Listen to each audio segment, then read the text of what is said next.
Today we're going to be rating custom Magic the Gathering cards on Reddit. We're going to start off with the Shivan Snow Dragon. Oh, I know what you did there. Okay, we got a instead of being a red 3 generic, it is a snow 3 generic. It sounds like someone cooled off that hot dragon. Now it's a 4/4 spirit dragon. It's got flying and ward. What? Ward red and 2 generic? Like what? Nothing can like target it unless you... Oh, you can pay the 2 generic, of course, yeah. It's either you can pay a red or you can pay 2 generic. I like that. I like that. You get a little bit of a discount if you're playing red. Which actually isn't fair because they got all the burn spells. Now, for a snow, Shivan Snow Dragon has, I guess, some snow breathing. Or some breath freeze, because it gets +1/+0 until end of turn, then put a stun counter on target creature you don't control. No way! That's busted. Basically, what you can say is, I'm gonna pay 1 snow. Okay, that creature gets a stun counter. Pay another snow, that creature gets a stun counter. Pay 1 snow. You just have to do it individually, all right? Just one at a time. You can break it off into as much snow mana as you have on the battlefield. Now, it doesn't tap the creature, so the creature's still allowed to attack. They can still deal damage to you first, but I think it's a little bit... I don't know, I think it's a bit strong. Not to mention the ward is really annoying. Let's see. Our only super chats, chat cards seen on stream, or we got the freebie section on custom magic, so you can try your gamble over there. You have to get enough updoots. You see this one got 191 updoots. Otherwise, you gotta pay to play, just like Winter Fox does. We got Winter Fox, which is Bacon Catbug version 2.0. Cemetery of the Final Rest. Anti-exile graveyard lock.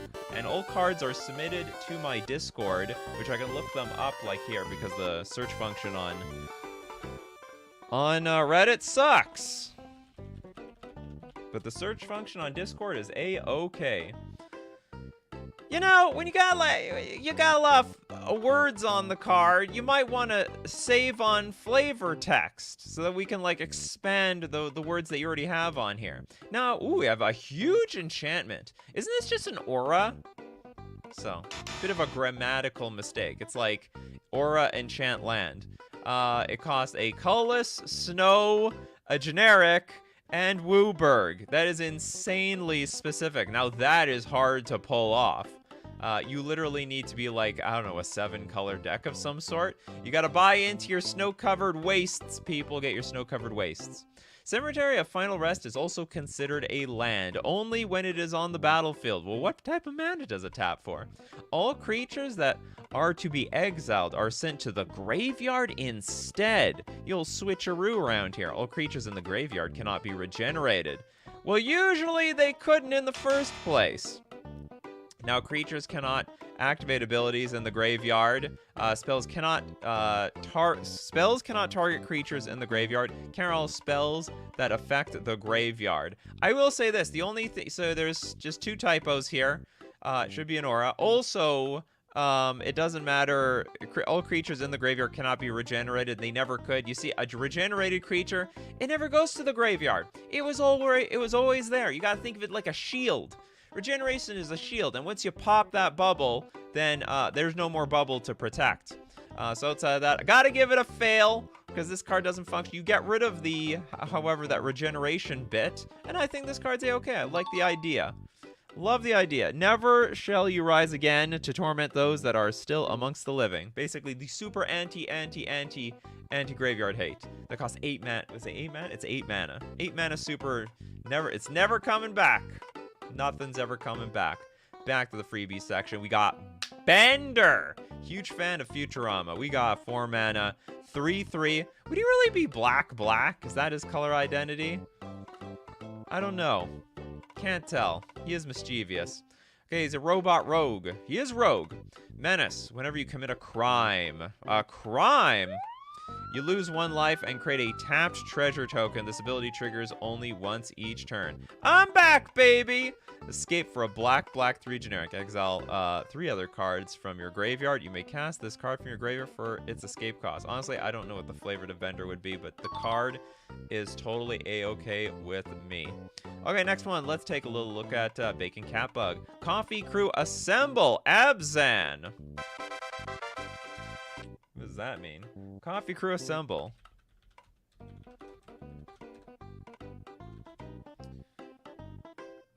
It's a toad. Ribbit, you're saying you're frogs around here? Okay, for Abzan colors, it's a 2/4 Toad Bard Noble. Whenever a saga you control enters the battlefield, each opponent loses 1 life, and you gain life equal to the total life lost this way. You then create a green 2/4 Toad creature token with reach. At the beginning of your pre-combat main phase, put a lore counter on a saga you control. Ah, the lore. Is this some DJ or something? Toady McToadface, the 4th, I believe? The 14th? No, it's the 24th. That's a little bit of a head scratcher. It's like there's some lore I don't know about here. Yeah, that's a DJ, all right. A DJ that is also a noble of some sort. All right, seems okay. It seems okay to me. Also for them saga decks. Now remember, if you have a big series of cards, we will look at that in the second half. Okay, but before that, we're gonna go look at Toppling Idol. Red, 1 generic 6/6 construct. It's got trample, it's got haste, so it's trying to win the game before it even gets started. Now, at the beginning of the end step, sacrifice Toppling Idol. What? Then create 3 tap treasure tokens. The beginning of the end step. Oh, I see. It's almost like Ball Lightning, except you get value at the end. You know what? I like the design, because with cards like Ball Lightning, you basically, it's like a one-shot, wham, bam, gone, and that's it, you're done. But with this, you're pretty happy about the thing dying. You know what? You're looking forward to the Toppling Idol to topple over. I think we really like that card. You get a little bit of value, even though it's dead. So, great design, great idea. Love it. Okay, next up, let's take one from Elixir. The game of all games. Not a very specific name. I hope I can find it. I guess this is it? Alright, the game. And it looks like someone is in a lot of pain at the moment. Oh, life choices. I chose wrong. Black, sorcery. Each player loses the game. I just lost the game. The game is a draw. Everybody. So hold on. So, like, you know, I think this card might be fair, fellas. You know what, ladies and gentlemen? Maybe this card's okay. You just play, like, what's it called? What are those cards? For, like, 1 white, split second. Until end of turn, you can't lose the game, or your life total can't change or something. Yeah, like, it's a win condition with Platinum Angel. The only crappy thing about this is it's so cheap. It's too cheap for the effects, to be honest. I think it needs to be probably, like, 10 mana. John is like, I lost. We all lost. Yeah, we need an Angel's Grace, so you can counter it with Angel's. Oh, man, that combo would be so easy. 4 mana, Angel's Grace, the game. It's over. Yeah, okay, probably too broken. Way too broken. But I think, like, I don't think it's insane to have a card that says each player loses the game. You just have to up the mana cost to something pretty extreme. Like, at least 8 mana in a single color. In a single color? Yeah, probably. Yeah, well, I don't know what 8 black is. Double, triple, quadruple, quintuple, sextuple. That's it. I can't go beyond the sextuples. That's it. I'm finished off at 6. At 8, yeah, 8 black mana. Maybe would 8 black mana be fine for this effect? You let me know in the comment section below. All right, we go back to the freebie section. We got the Consortium of Crabs. The Attack of the Crabs. Crab Army Unite. Mill players are looking at this card. We have a blue, blue, blue, 0/6 crab landfall. Whenever a land enters the battlefield under your control, target player mills 9 cards.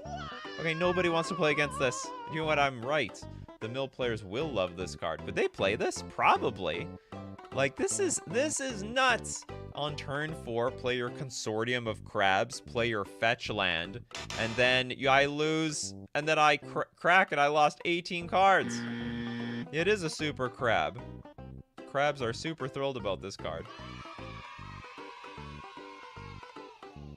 I know 9 cards is 9 cards is super scary. Sorry, 9 cards might be scary for commander players. It's super scary for the one-on-one players. 60 cards, that's like, what is that? We're pulling out the calculator. Nikachu's calculator. 60 divided by, what is that, 15%? So we got 9 divided by 60. Actually, that's not even true. It's like 9 divided by 53, because you already drew 7 cards. That's 17% of your, 17% of your deck. That's crazy. That's only 9 cards. I forgot about, what about 18? 8, because we have a fetch land, people, a fetch land. 18 divided by 53. Get out of here! 33%. Did you say we can't have that? We can't have that over here. It's absolutely busted. Old boy's like, this feels busted, but I want it to be fair. You look at the card, it's like, it's a crab, it's a 0/6, but then you forget fetch lands exist, and I guess this is a problem. Well, I know what I'm fatal pushing. If you have Delirium up, do you have it? If not, you're screwed. Paired with Azusa? Speed Cheetah thinking. At Speed Cheetah levels. Alright, next. Oh god, we got so many super chats. You all know it. We got John Scott loves the show. Oh my goodness. Thank you very much for your super chat, John. Is that really a... Do you have a super chat for that? The show? Just looking just in case. Nope, doesn't exist. Alright, so that's a freebie for the freebie section. I thought I was donating to getting one of the donations. That's fine. Deliberate Denial. This is a blue-white instant. Counter target non-instant spell without flash. Okay, I gotta wrap my head around this. It's an instant. Counter target non-instant spell without flash. Oh, I see. Okay, so basically, it's countering everything at slow speed. Are you a turtle? Well, you're going to have to be afraid of the Deliberate Denial, because it's deliberate. Yeah, so that's sort of weird. Don't you want to be able to counter the fast stuff, too? That's going to be awkward, in my opinion. I think it's fine, though. Definitely can print that type of card. Okay, now let's go look at another super chat. Preferably somebody who has something to look at. We got Surefire Selves around here. Thank you so much for your super chat. We got Ledreener. Ledreener, Prodigal Alchemist. Hope I pronounced that correctly. I probably didn't. Okay, Ledreener, Prodigal Alchemist, red, blue, 1/4 human wizard. Now for a blue 1 generic, change the text of target spell or permanent by replacing all instances of one color word, creature type or land type with another. So you know, switcheroo, you know, basic island with basic mountain. Merfolk with elves, I'll show them. Red 2 generic, discard a card, exile the top card of your library. If it's a spell with mana value 3 or less, you may cast it without paying its mana cost. Otherwise, until your next turn, you may play that card. Now, this is totally playable, but I'll tell you one place that's not playable. Magic Online. I've actually played with Magic Online cards that are similar to this, where you try to change the text of a card. They do nothing. They do absolutely... They're all broken online. I was like... how is this going to work on Magic Online? Didn't work. I wonder if they're ever going to put any of those types of cards on Arena. They're probably going to say no. They'll be like, please don't do this. MTG Arena staring at Magic the Gathering. Please don't give us any of this change text stuff. Well, is this real? Do they have any modern day change text stuff that are legal on Arena? I'm just curious. Maybe they do. I want to see how it interacts on Arena. Usually they're jank, so nobody can see, like, you know, nobody experiences the jankness online. It's all kept for paper players, people. Paper players. The last time they made this effect was New Blood. I have no idea what that is. It was must have been a long time ago. It was exclusively vampires. Gotcha. Freebie section. We got the Pull from the Ether. It's a blue 2 generic sorcery. Veil the top card of your library. Put it onto the battlefield face down as a 2/2 illusion creature. You may cast it any time. This is like another morph. Sort of morph. What was it? Or manifest? What is the difference between this and manifest? Veil the top card. Put it onto the battlefield face down as a 2/2 illusion creature. The only difference is that it's an illusion. You're helping the illusion kindred with the pull from ether. And you get to draw a card. Oh, nothing wrong with this. Ship it! I still don't understand the difference between this and manifest. We're just... You know, I guess there's an unlimited number of manifest mechanics in the future. You just name the creature something different. Yeah, it's just another manifest, but it's an illusion. Okay, where's my... I want... Tide.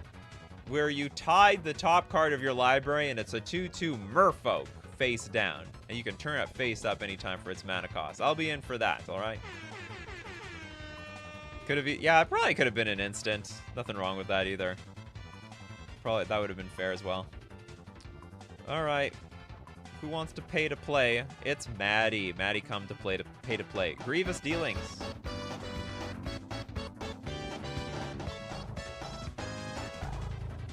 Is this reference to Star Wars? Please be a reference to Star Wars. Ah, it's not. That's gonna be like General Grievous with a Grievous Dealings. Dealing grievous things.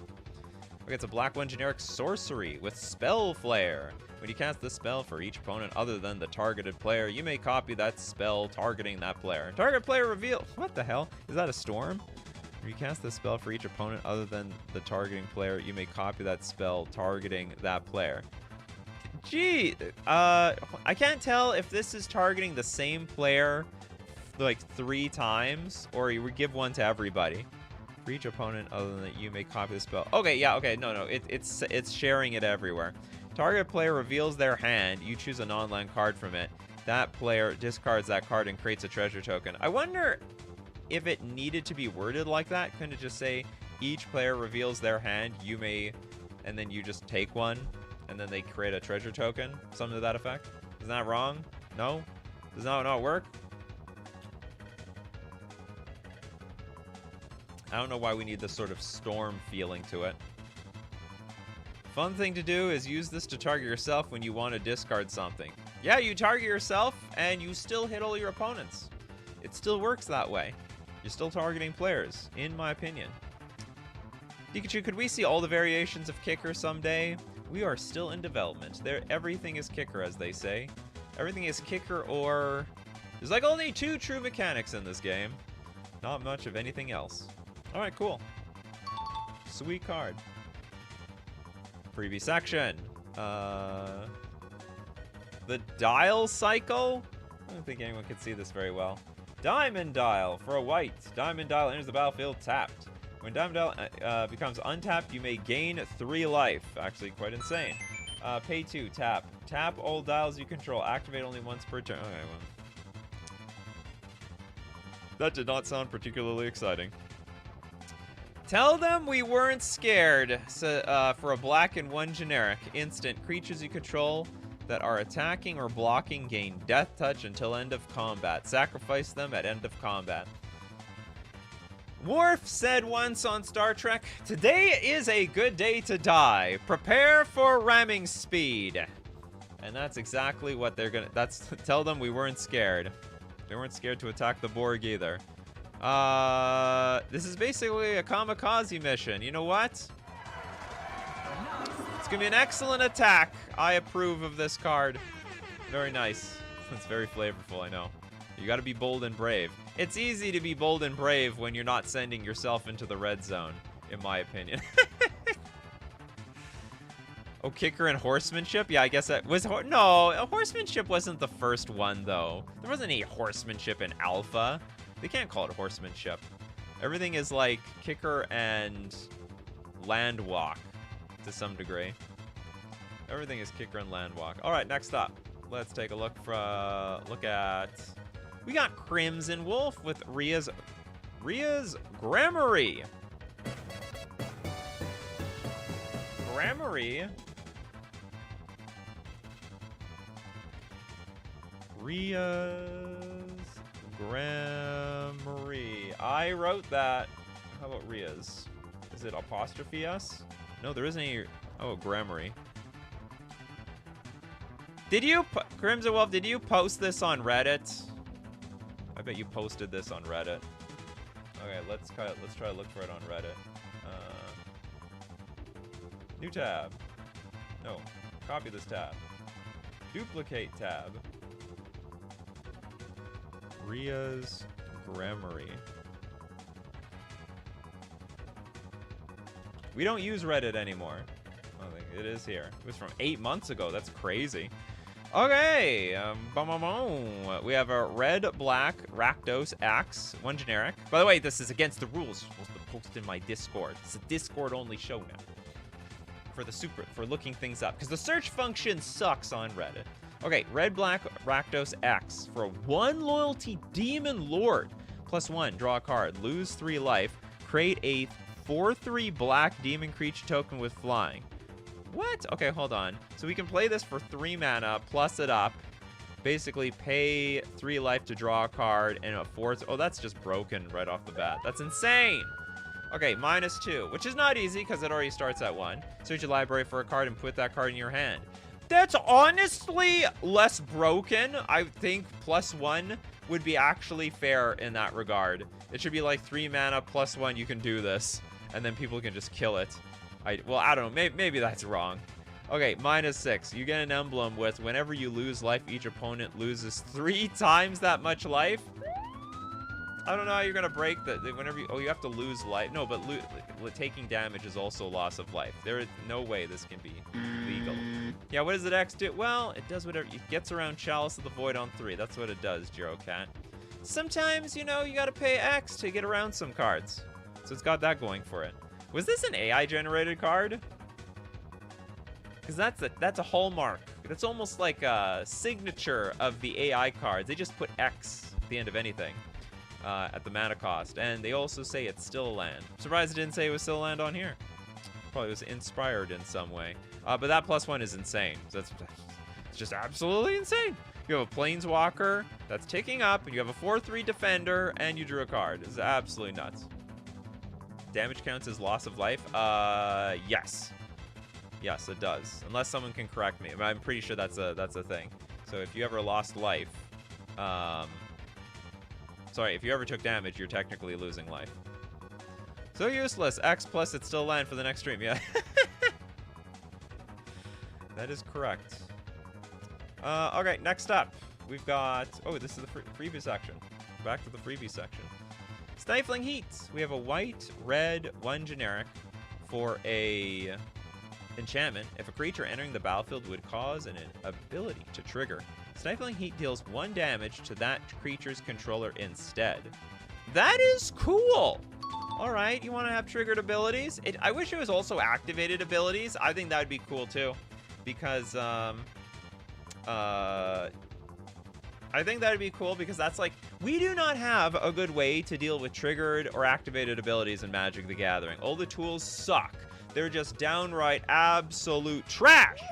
And I think this is a really great idea to do that. You know, so something triggers and you deal 1 damage. Like, hey, you want to activate an ability? Well, sorry, you're going to have to punch yourself in the face instead. But in the case of, like, triggered abilities, like ETBs, you're going to take the damage anyway. So it's like Torpor Orb plus damage. I think this is great innovation, design space. It's a 10 out of 10 card, in my opinion. All right, next, back to the freebie set. We're going to give one to Corbinik. The Vow of Silence. Look, non-oath card. I have no idea what that means, but we're going to find out in a minute. The Vow of Silence.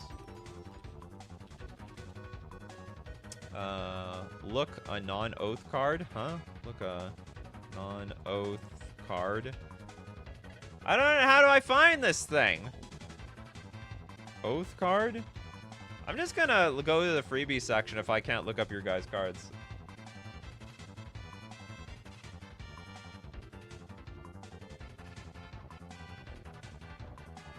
I can't find it. Sorry about that, Corbinik. Okay, next. Oh, well, I'm gonna donate. Donate for Corbinik to the freebie section. Off-duty guards. Most of your cards are titled as oath. You have to give your cards a title and then you have to give me the title to look them up. Because, like, Discord can't look up the name of your card. You have to give your, like, the post that you made a title. Yeah, like, I can't search up the card, like, in the art, you know? Like, if it's called off-duty guards, I can't look that up on Discord. Sorry about that. Okay, off-duty guards. Red 1 generic sorcery. Create D6 tapped 1/1 red soldier creature tokens. What? So we gonna roll the dice around here, and maybe we're gonna roll well. Just for 2 mana, we could have 6 power in play. This could be insane. And the average, I think this actually is busted. Create a D6 tapped. What does that mean? Create a D6 tap 1/1 red soldier creature tokens. Or are we create D6 tapped? Maybe it doesn't. Maybe it's. Hold on. I have a feeling now I just don't understand how this card works at all. It sounds like we're creating D6 tokens. I think like the gambling dens never saw so much business as the day the lords tried to outlaw them. I'm assuming it's like roll a D6 and then create X tapped 1/1 red soldier creature tokens equal to the result. And if that's so, it's busted, actually. I actually think this is stone cold busted. So in general, it's fair if you get as many tokens as you get, like 1/1 tokens equal to your mana cost. So you spend 2 mana, get 2 tokens, that's okay. Spend 2 mana, get 3 tokens, that is getting a little pushed. But I think we could pass that. On the other hand, if we go beyond that, if you spend 2 mana to get 4 tokens, now that is getting insane. Spend 2 mana to get 5 tokens, that's outrageous. And then we are in danger territory. So yeah, that's brutal. I actually think you cannot print this card. Too strong. It looks innocent, but I think it's too strong in my opinion. But they're tapped. They're going to attack next turn. Or you can feed them to, I don't know, what's it called? Skirk Prospector. I can't remember. I think Skirk Prospector has to sack goblins, though. Crazy. Getting 3.5 tokens on average for 2 is crazy. Is this really? Oh, yeah, 3.5. That's right. It's in between. No. Is that in between? Yeah, it is in between. 3.5. 1 and 6, 2 and 5, 3 and 4, 3.5. That's the middle. There we go. If it costs 3, it'd probably be, yeah, it's probably fine at 3. If you end up getting like 4, 5, or 6. Good for you. Good for you. Corbinek, were you able to solve your problem? It was an early card before I learned to title them. You can repost it with a title, then give me the post title. We can look it up. It's okay. We can do it. Brawly's Shadow. Always an honor. Nemesis. It's not a very specific name here. Only a few cards from me today. You've been busy, have you? We got Nemesis. The God of Retribution is a black, white, red, 2 generic, 5/5 God Warrior with flying and vigilance. If a creature dealt damage by Nemesis, God of Retribution, this turn would die. Exile it instead. You may play it for as long as it remains exiled, and you may spend mana as though it were mana of any color to cast it. Isn't this like Sengir Vampire or something like that? There's seriously a card out there that exists exactly like this. I am pretty sure. I'm pretty sure that this is like a real card out there. Maybe not in like the Mardu colors, but I know it exists. Something similar to this effect, at least. Do you know what maybe makes this unique? You have Vigilance. So you can attack in the air and still be on blocking duty to like block and kill things in combat. You exile and you keep those damn things. Well, Daunting Voidwalker... No, Daunting Voidwalker is not what I was thinking of. I was thinking there are creatures that if you kill them in combat, they can become yours in some way. Just don't remember how. Let's title Vow of Silence. Okay, let's take a look at Vow of Silence. Let's say... oh, it's here? Okay, let's look at Vow of Silence. It won't be silent anymore. There we go. We got double white, double black enchantment. Players cannot cast sorcery spells for as long as Vow of Silence is on the battlefield. Holy moly. So you're basically killing off an entire card type. Oh, it's got cumulative up. I thought this cumulative upkeep was part of the flavor text. Cumulative upkeep. Exile a card from your graveyard. Well, it's got to run out sometime. All right, it's a little bit more fair. It does remind me of those old Legends cards. It has a very Legends feel to it. Super powerful, but with great power comes great responsibility. Cumulative upkeep. How did Tabernacle of Pendrell Vale not have cumulative upkeep? That's insane how that thing got through. Creatures, they're all crap. All right, we can pass this with the cumulative upkeep. I have a feeling you know how to break this thing, though. You know what we love? We know what we love more than fake Magic the Gathering card. We like the real ones, too. Like when we bomb from FusionGamingOnline.com. Modern Horizons 3 spoilers coming out hot and heavy. Get your singles. Well, we pre-order your singles at FusionGamingOnline.com. That's definitely where I'm going to pre-order them from. Also, deal of the week this week. Save 15% off Thunder Junction singles and sealed product. So that's you know what?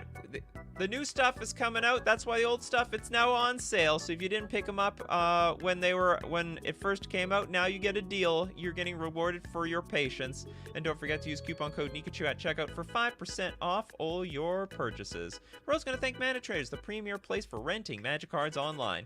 On Magic the Gathering Online, where I play, is where I play Pioneer, Modern, and Legacy. You know, I'm brewing a Simic Merfolk deck. And you know what? Maybe it's going to be amazing, maybe it's going to be trash. But I don't have to risk anything by playtesting when I am renting the cards from Mana Traders. You can support the channel renting using my Mana Traders link in the description below, or save 10% off your first 2 months using coupon code Nikachu_OKM. And now, back! Okay, it's as it works here, it's Super Chats all us, from here on out. Because, I don't know, we have 33 Super Chats, and they're not going to get through themselves by themselves. Okay, and we can get through a few series now. We'll start off with... First series, we'll get with Fire. Hey, Nikachu, hope all is well. Won't be able to watch today, but... still had some cards I wanted you to see. Spark spells that are also loyalty abilities. As always, thank you for having my cards on the show. Spark spells. Let's take a look at Fire Spark spells.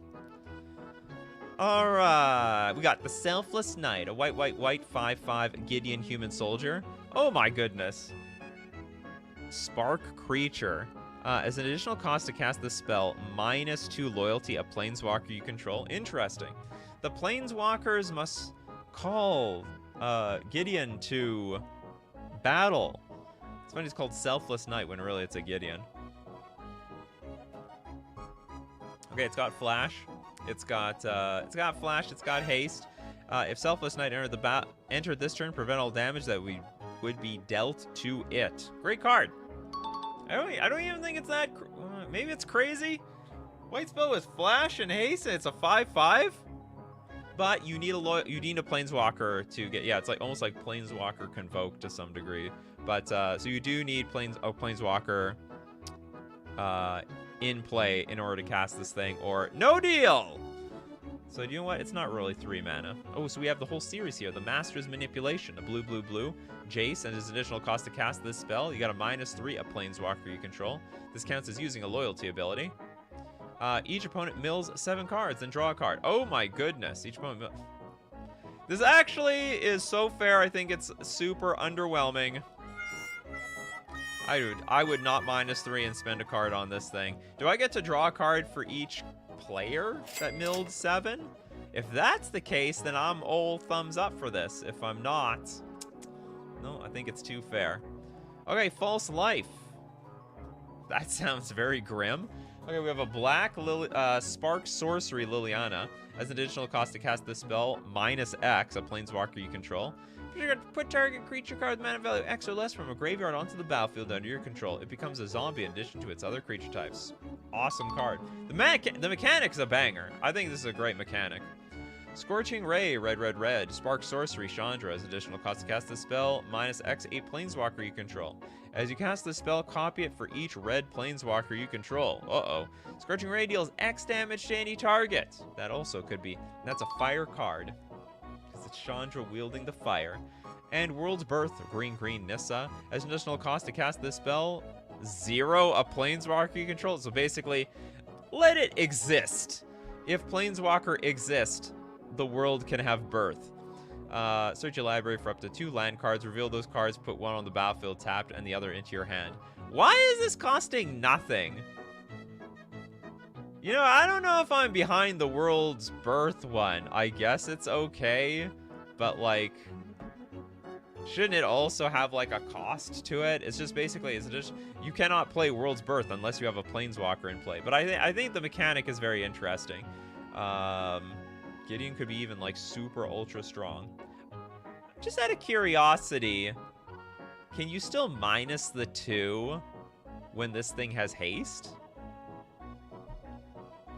Is that going to work with the rules? I don't know.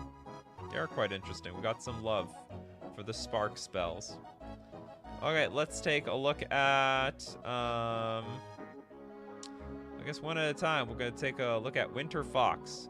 Giant unrefined mana infused Kunzites. Whatever the hell that is.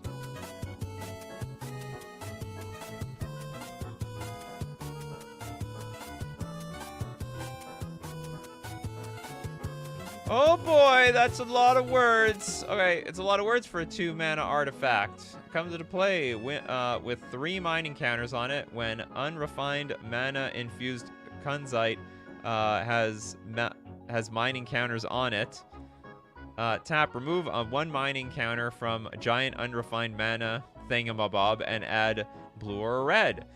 So it's like a glorified mana rock of some sort. If giant mana thing no longer has any mining counters on it, sacrifice unrefined thing and deals 10 damage to target creature, planeswalker, or player. That's absolutely broken. What the hell? So it has 3 mining counters, you get 3 mana, and you smack someone in the face for 1 billion. No, that's too broken. Too broken. You have any idea how many people would play this card in like Modern and Legacy? Everyone would be playing a colorless deck. Every Tron deck. This is basically like a combo with itself. You could even play this with Emery or something, bring it back from the graveyard and do this all over again. Yeah, it's broken as hell. To the ban list. Straight to the ban list. Okay, next up, let's take a look at you have the same, you have so many of these with the same name. Okay, CCA, we'll take a look at the first one, Bacon Catbug. CCA banned.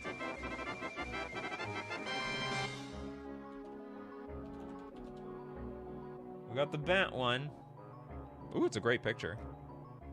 We have a blue, white, green, 1 generic, 2/5 Fox Druid with Flash.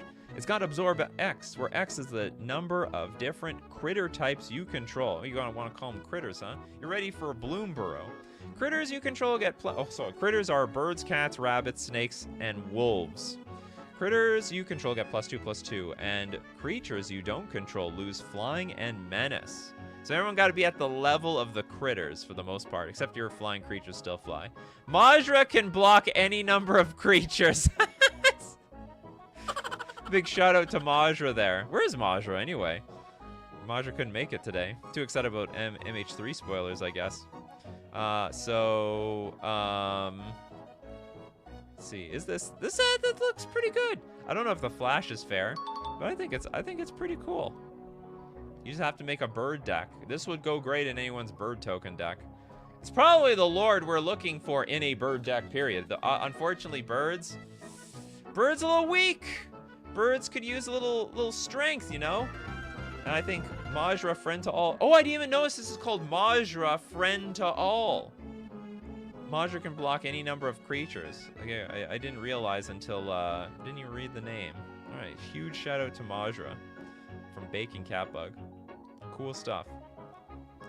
Korbanek. Oh God, I hope you have a proper name for this.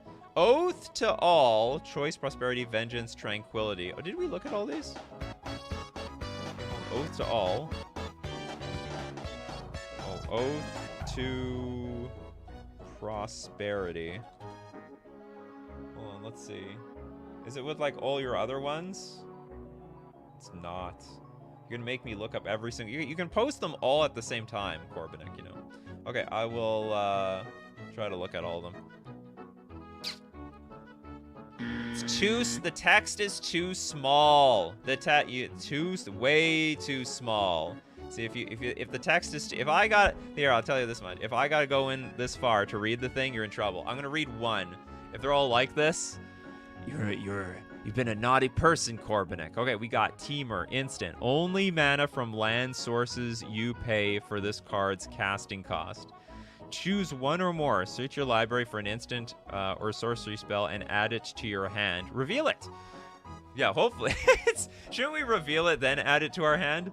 Target opponent gains life equal to that card's casting cost. If it has an X in the cost, they also gain hexproof until the start of their next main phase. All players may search their libraries for a basic land card, put onto the battlefield tap, draw 3 cards. All other players may draw 1 card and then lose 1 life. All players shuffle their libraries after this effect resolves. This is just insane. So you just like decide to post like a bunch of powerful stuff on a 3-mana card. It's absolutely nuts. Okay, now let's look at your next bonkers card. You got the Oath to Vengeance, apparently. Vengeance.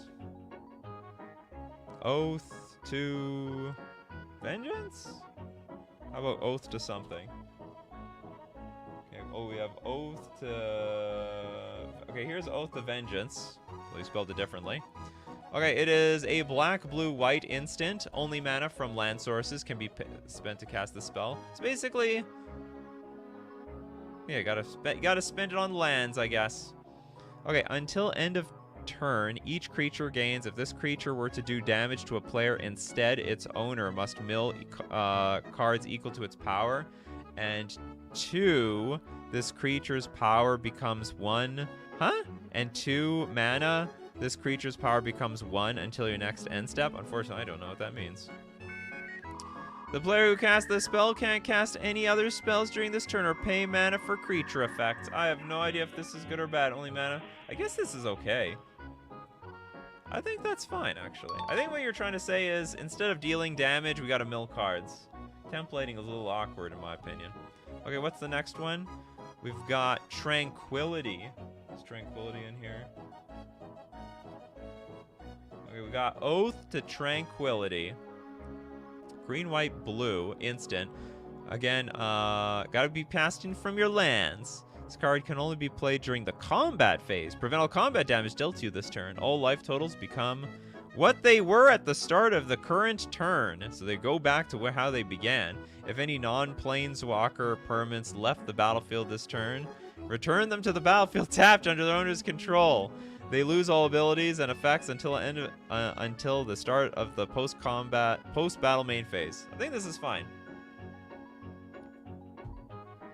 I can live with this one. So the first one was just bonkers, just insane. The rest of these are a little bit more realistic. The Oath to Choice, black, blue, red. These all, do we get Oath of All, Prosperity, Vengeance? Okay, this is black, blue, red. Instant. Can only cast it from lands. Negate all creature effects / abilities until the spell resolves. This feels like it's worded like a Yu-Gi-Oh card. I don't know exactly what that means. Negate all creature effects / abilities. Creature effects and abilities until the spell resolves. That's not real templating. So that one's a dud. Okay, all players draw 4 cards. Oh god. Then separate their hands face up into 2 piles. The player to their immediate left must then choose a pile. Add that pile to your hand and discard. Well, this is not even legal. Then all players starting with the caster of that spell deals X damage to any non-player target on the battlefield, where X is the total casting cost of the cards discarded. So basically, like, cards cannot go to somebody else. Like, cards that you don't own can't go to somebody else's hand. It has split second for abilities. Oh, that's weird. Negate all creature effects / abilities until this spell resolves. I guess so. Yeah, pro tip. There's a reason why Yu-Gi-Oh cards don't usually have both rules / effect text and flavor text. Exactly. They screw the flavor text. Old Boy says, I'd recommend searching for cards on Scryfall which do similar things and then emulate the wording of the effects you're looking for. Excellent. I love that, Old Boy. Banger advice. It's not bad. think he means it splits. It's to split the hand. Half goes to grave, half becomes the new hand. It says add that pile to your hand and discard the other pile. Hold on, the player to the immediate left must choose a pile. Add that pile to your hand. Oh, I see. Okay, you know what? You're right. You're right, Henrik. I was just confused. So the player on the it's a fact or fiction on one side. So do you know what? In the grand scheme of things, I think we can make this work. Except the wording on this thing have it was a little confusing. It's a little it's a little confusing. Did we look at oath to all? I'm almost scared what oath to all is. Whoops, it's another word salad card. Okay, we got Wooburg, sorcery. Only mana from basic land sources may be used to cast this spell. This has split second. You see, this one had, the other one didn't. So we don't even know what the other one was going for, because this literally has split second. Draw 2 cards, gain 8 life, search your library for 2 land cards, add them to your hand. You may play 2 additional lands this turn. Exile target creature or target player's graveyard. All creatures target opponent controls are either goaded or can't attack next turn. This is absolutely abominable. This is so broken. It's beyond broken. Majra, you missed your card. I'm going to show your card. Okay, Corvinic. Less is more. That's my advice. I got to give positive criticism, constructive criticism. Less is more. So those cards were okay, actually. The rest of these, they're insanely busted, though. Majra, I know you'll see the replay, but oh, hold on, what was it called? Majra something else. What did you call it? It was CCA, oh, I don't remember what it was. You're gonna have to see the replay, because I already got rid of the card. Okay, next up. Let's take a look at, okay, with that, we got a palette. I gotta clean my palette. We need some nice, quick, easy ones. Indecisiveness from Brawly Shadow.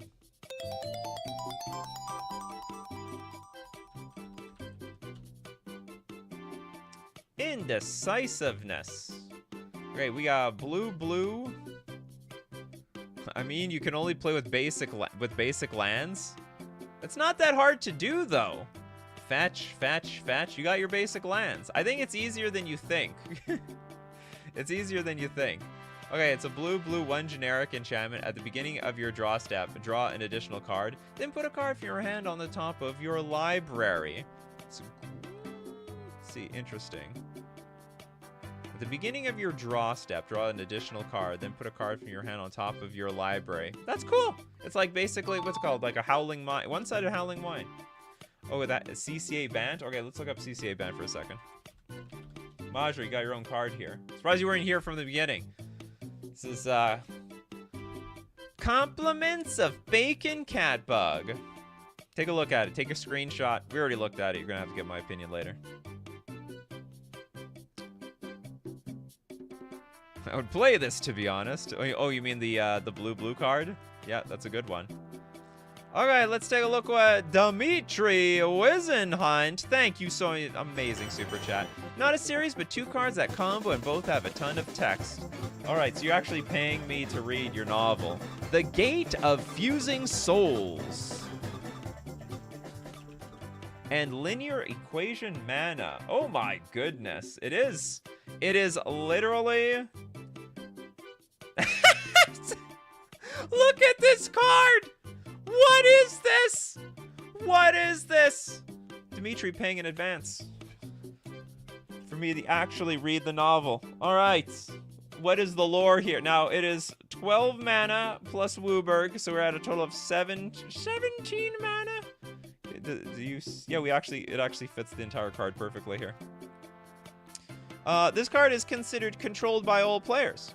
This card can only be destroyed by its own effect or the world enchantment rule. Any mana left free at phase change is attached to this card and quadrupled. At the end phase, all mana cost, land created mana, and mana attached to cards on the battlefield are divided by the number of players rounded down, then attached to this card. Rounding down will always remove in this priority list multicolored mana, highest mana color number down, then to snow and colorless. When creatures die or are exiled, mana cost is permanently added to this card. Mana added this way is always the same color or multicolors as on the rest of the card, and all C is able to tapped as any color. So you can also tap it. We have a tap ability on top of all this. Yeah, there's a little tap mana symbol at the bottom over here. All right, we can tap. You may sacrifice at least 2 non-token creatures, and if you do, either conjure a token of a creature with mana cost that is exactly the combined mana cost of those sacrificed creatures, or use mana to conjure a non-token of a creature with mana cost that is exactly the mana cost of those sacrificed creatures. That is not the mana cost shown on the card. At the end phase of this turn, destroy all creatures on the battlefield and all players take damage equal to the total mana on the battlefield. Or use the exact mana cost of a creature to conjure a non-token creature. I have no idea why we needed so much text earlier. I think the card is fine on the bottom half. Why do we need this end phase thing? But that it's not. We're not done yet. Yeah, this is a rules nightmare. Or this is a rules nightmare. Then this combos with something called linear equation. This got to be like an inside joke. Linear equation mana cannon. This has got to be an inside joke to some math nerd out there. It is the X. Is an XXXYZ effect. This is a Yu-Gi-Oh card, isn't it? I'm pretty sure this is a Yu-Gi-Oh card. Almost 100% sure. Okay, so this is an XXXYZ. Tap, untap all lands. Tap all lands attach all mana to this card, then untap all lands. Whatever that means. Multiply all mana on the battlefield. Each color of multicolored mana is counted as 2 to 5 mana. Together, then multiply by X. And then X cubed. And Y plus Z, then square. Then that result, then multiply that by pi. Roll a d20. Then multiply the result by the power of the result of the d20 roll. 1 is by the power of 0, and a 20 is infinity. Deal the result as damage to target player. I am sure this is going to win the game. I don't know if it's any good, though. That's the problem. Linear Equation Cannon is a Yu-Gi-Oh card. Yu-Gi-Oh card. Brought to us today in the form of a Magic the Gathering card. Thank you so much, Dimitri. I hope someone had a laugh out there. Yeah, but what's the CMC? What is the real CMC around here? Okay, next up, let's take one from Extra, the Plagued Armor. Thank you so much for your super chat, Extra.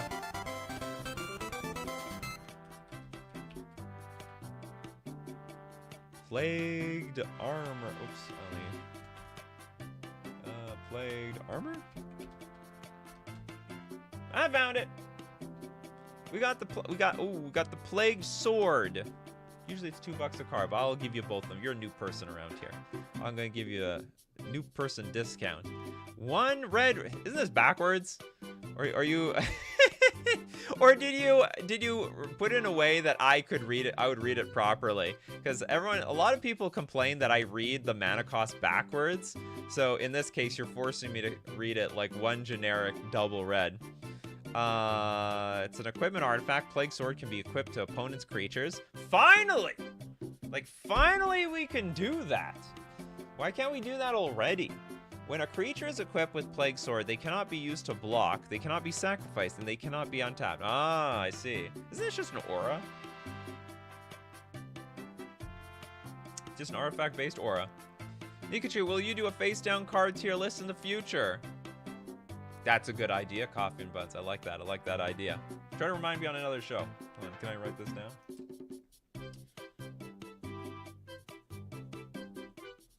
Face down tier list. Maybe that will be the next tier list. It's an interesting idea. We have so many face down cards. Okay, here we go. Equip for 3. I think that's okay. basically turning some pacifism of someone else's creature. And now we got Plagued Armor for 3 and a red. It's an artifact. Equipped creature gets +2/+2. And the first time the equipped creature was to be destroyed, exile Plagued Armor instead. So it's like basically Umbra Armor. You're bringing auras to artifacts, and you're making them red for some reason, but that's fine. I like it. We can't equip others' creatures because it doesn't make logical sense. Oh, look, I have a bad sword. I should just, you know, put it down. Exactly. You got it right, Eris. It's a flavor fail of magnitudes that I can't believe. Can't believe we can't give. I can't believe we can't re-equip people with the plagued sword. Let them be plagued if they want. Let's take one from Gabrielle. Thank you so much for being here, Gabrielle. Nikachu, I hope all is well. I thought I missed the stream. Nice to be here. It's a double face card. Aoko. The Magical Gunner. And Aoko 5th Magician. Is that like a 5th element thing? Let everyone else decide. We have a white, red, blue, 1 generic, 2/2 human wizard. Whenever you get an amount of energy, bzz, bzz, for every double energy you get, put an energy on Aoko Magic Gunner. So for every 2 energy, we get what? We put energy on this thing?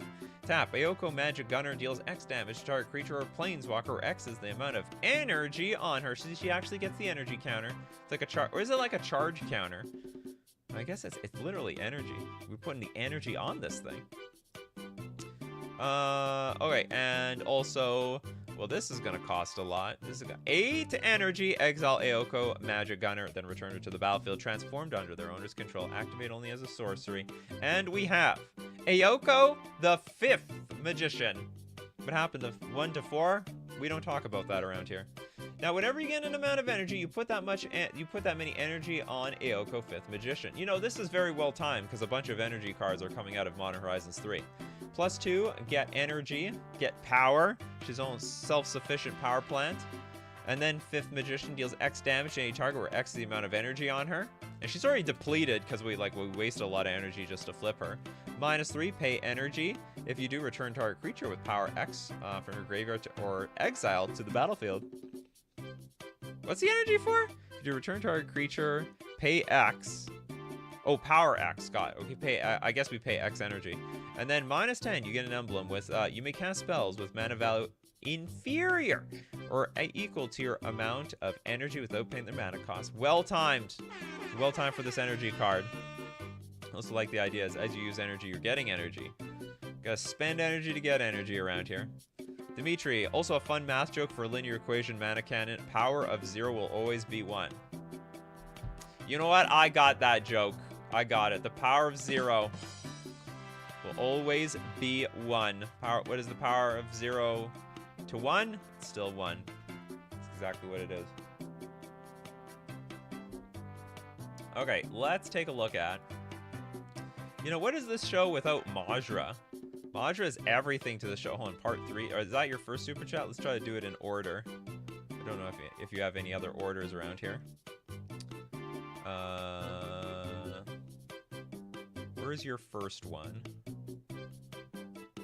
I can't tell. Okay, we're just taking anyone. How about part 3 of the Draken? Okay, you got it.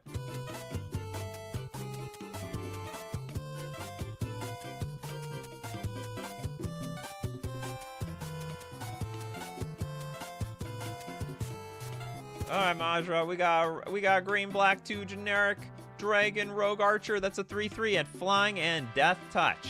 Whenever another non-token creature or planeswalker you control enters the battlefield, you may put a -1/-1 counter on target creature. What? Whenever another non-token creature or planeswalker you control enters the battlefield, you may put a -1/-1 counter on target creature. You know what? I would absolutely hate this card. At least it's 4 mana. I guess it's fair and fine. It's just, I was getting like Bowmaster vibes. Ugh, I don't want more Bowmasters around here, just pinging things off, but it's 4 mana. And it's 2 colors, so I think I can get behind that. It's really, you know, like the 1 toughest creatures, they're not doing so well. They're not in a really healthy spot at the moment. The Draken, we have for the weird hybrid black, red, green, 1 generic, or for 7 generic mana, a legendary enchantment. You may activate spark abilities of target creature once this turn as though none of its loyalty abilities have been activated this turn. and may do so anytime you could cast an instant. Planeswalker and Spark abilities cost +1 more to activate. Remove X loyalty abilities from among perms you control. The next Spark ability you activate this turn costs plus X? Plus X more to activate. You know what's unique about this card?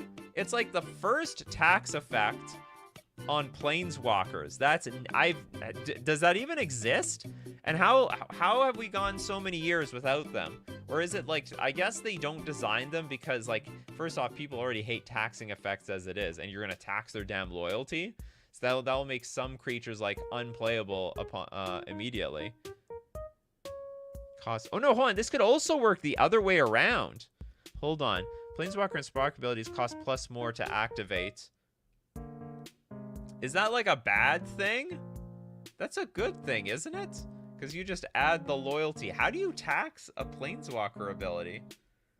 I guess I just don't know how to do that.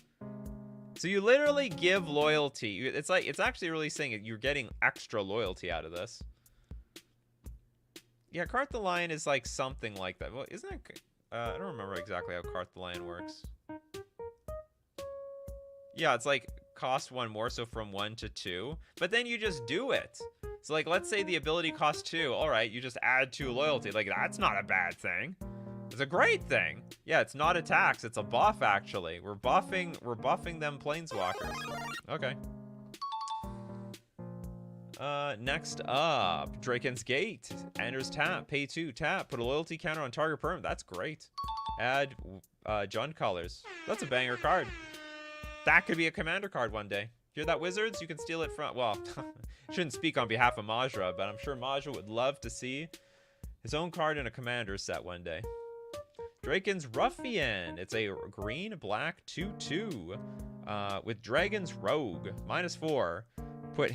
It's funny, you know, these days we're just putting playing loyalty abilities on everything. Now that the AI has shown us what is possible in this game, everyone just puts loyalty abilities on their creatures these days.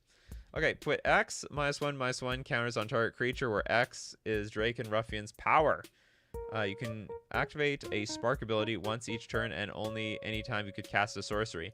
How are we going minus? We don't even have any loyalty on this. We got to build the loyalty on this card. So it's flying, and there's a battlefield with 4 loyalty counters on it. Oh, I see. Okay, so that's where it got its loyalty. Whenever an opponent or Planeswalker dies for the first time each turn, proliferate. Interesting. I think this is okay. Put X -1/-1 counter on target creature where X is its power. I think that's fine. It basically says ETB, give something -2/-2, which is not the end of the world. Draken Sanctuary.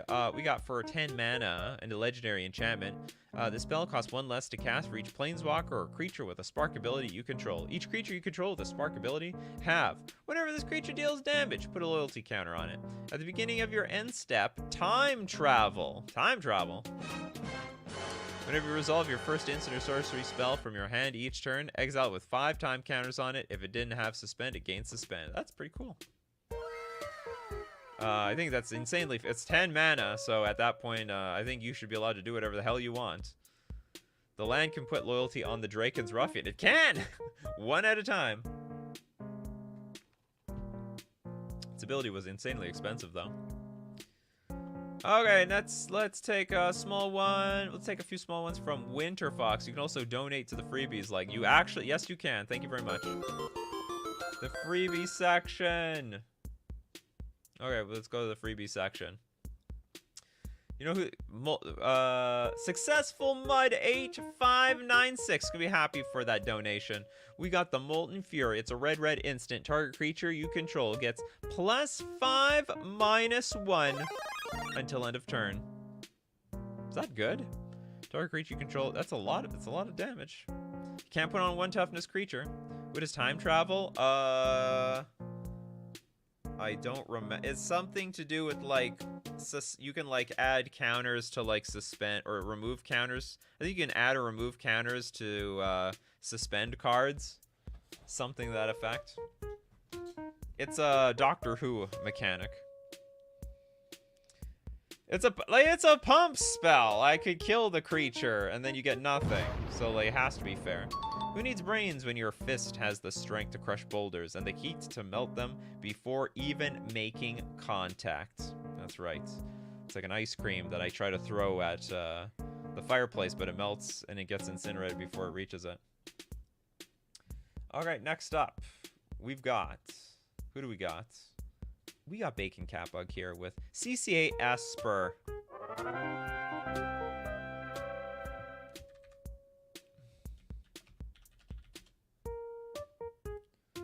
Oh, it's just basically all shout-outs to the coffee crew. The Brawly's Shadow. This is very... What do you think, Brawly Shadow? Are you an Esper creature? Do you think? The Esperish. Okay, we have a black, blue, white, 3 generic for a 3/3 Spirit Illusion with Shadow. I see what you did there. The first white spell you cast on each of your turns costs white less to cast. The same is true for blue and black. Does that mean if you cast an Esper card that it's just completely free? Like if I play Esper's Charm, does it just cost nothing? Whenever another non-token spirit or illusion you control without a finality counter on it dies, return it to the battlefield under your control with a finality counter on it. I think it's cool. I hope it's not broken. Like Esper, like just play Esper card. I play another Esper card. It's just all, oh no, but it's only once per turn, right? First card on each of your turns. Ah, so you can't even do it on other people's turns. Easily fair. Pretty cool, actually. I think you're very good at balancing cards, Bacon Catbug. It's like you've actually thought these things out, and it's got Shadow. What does that mean? Like it's Mary Poppins that can fly through the air and attack? You can't block me. This is pretty broken. It lets you run single pip color cards in colorless decks. Does it? You can't cast it. I mean, you can't put this in a colorless deck. It only costs like white less to cast. Like you have to have an Esper deck for this. I mean, if that's what you're, I mean, like, otherwise, how do you cast it? How do you get it in play? Cool. Yeah, it's a commander anyway. It's built like a commander. All right, next up, let's take a look at the Emperor of all emperors. A lunch break at work, only for 30 minutes, says Emperor. Well, I'm sure you're gone, but I'll get your card anyway. We've got Mid-Lightning Collection 1.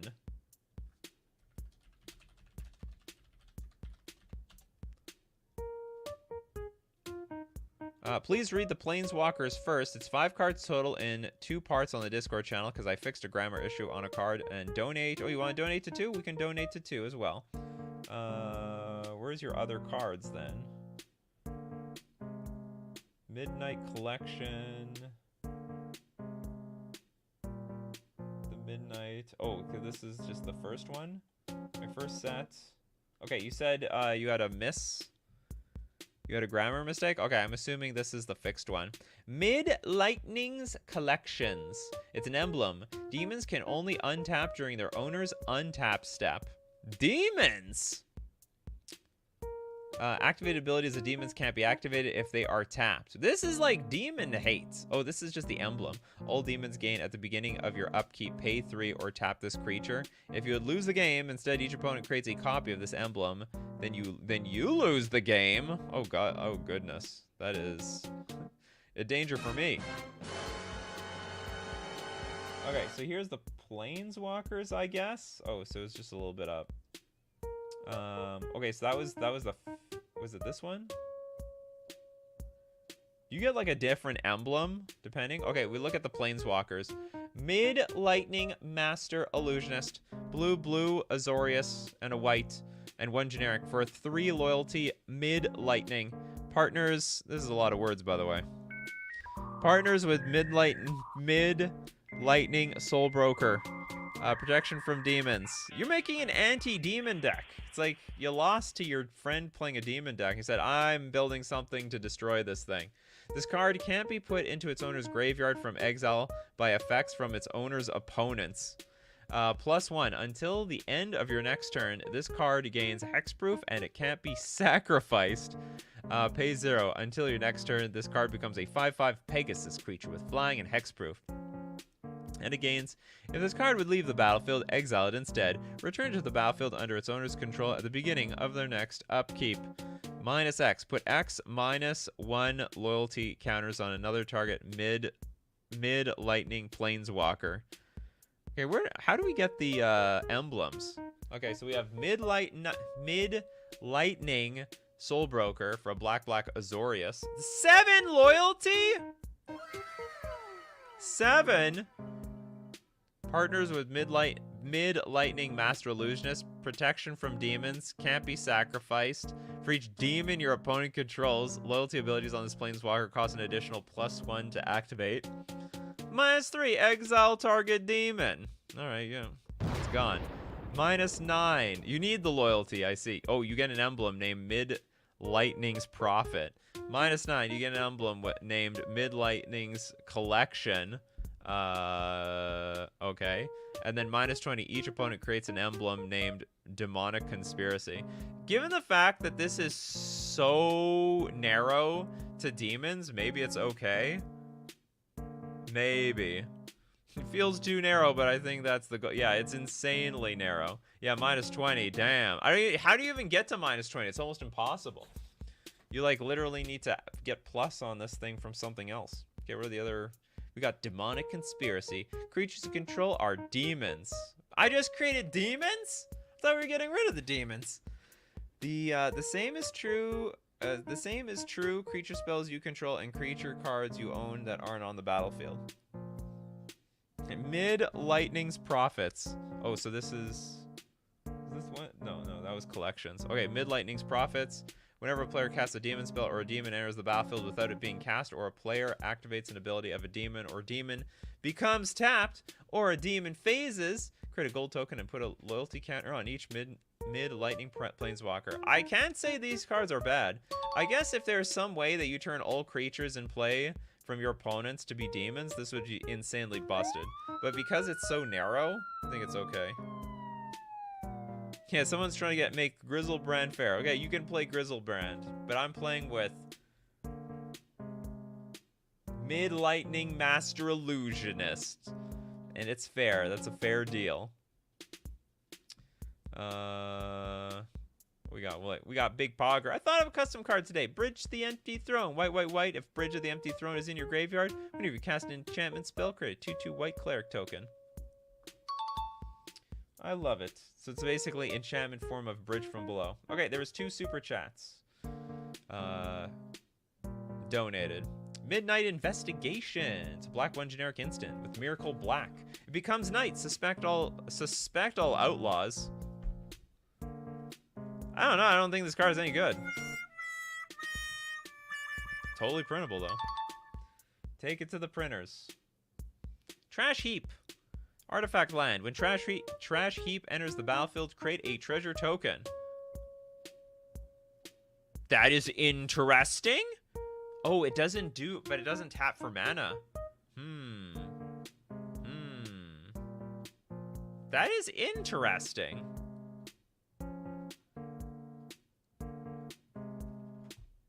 One man's trash is another man's treasure. So the idea is if you blink this card, you get more and more treasures, but you have to blink it. Okay, when Trash Heap enters the battlefield, create a treasure token. One man's trash is another man's treasure. I think this is okay. And also, like, if you can duplicate the tokens, then it'll also duplicate them anyway. I like it. Maybe it's broken, but I like it. All right, back to other super chats. Okay, let's see. We got Male Zach with Shahrazad Collection Combo. I have no idea if I'm gonna get scared of this card.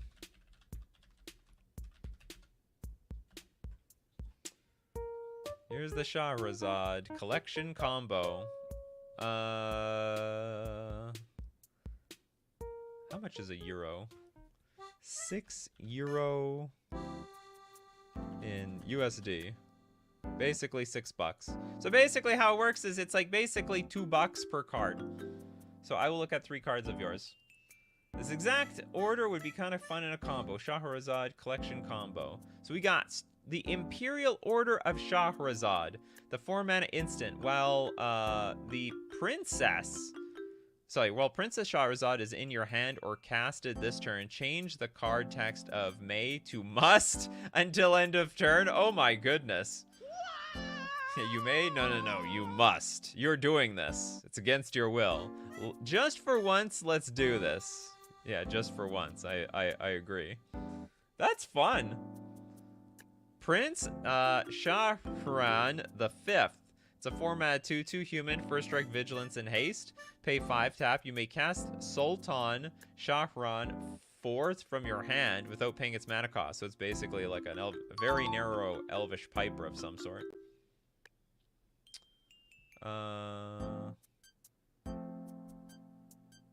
You saw it before? Did I? Hold on. Okay, skip the first one. Well, I did it already. Okay, I'll skip that one. Okay, we'll go to Sultan Shahran the Fourth. White, 3 generic for a 1/8 human. Defender, first strike, death touch. 6 mana. Exile non-white creature opponent controls. You also have buyback of 2 on a human? Huh? How does that work? Does that work? Is there a buyback on a single creature in this game? Like, the idea is you pay the buyback cost as you cast the spell and it just goes back to your hand. Okay, yeah, basically. Okay, we have a white colorless, white and generic.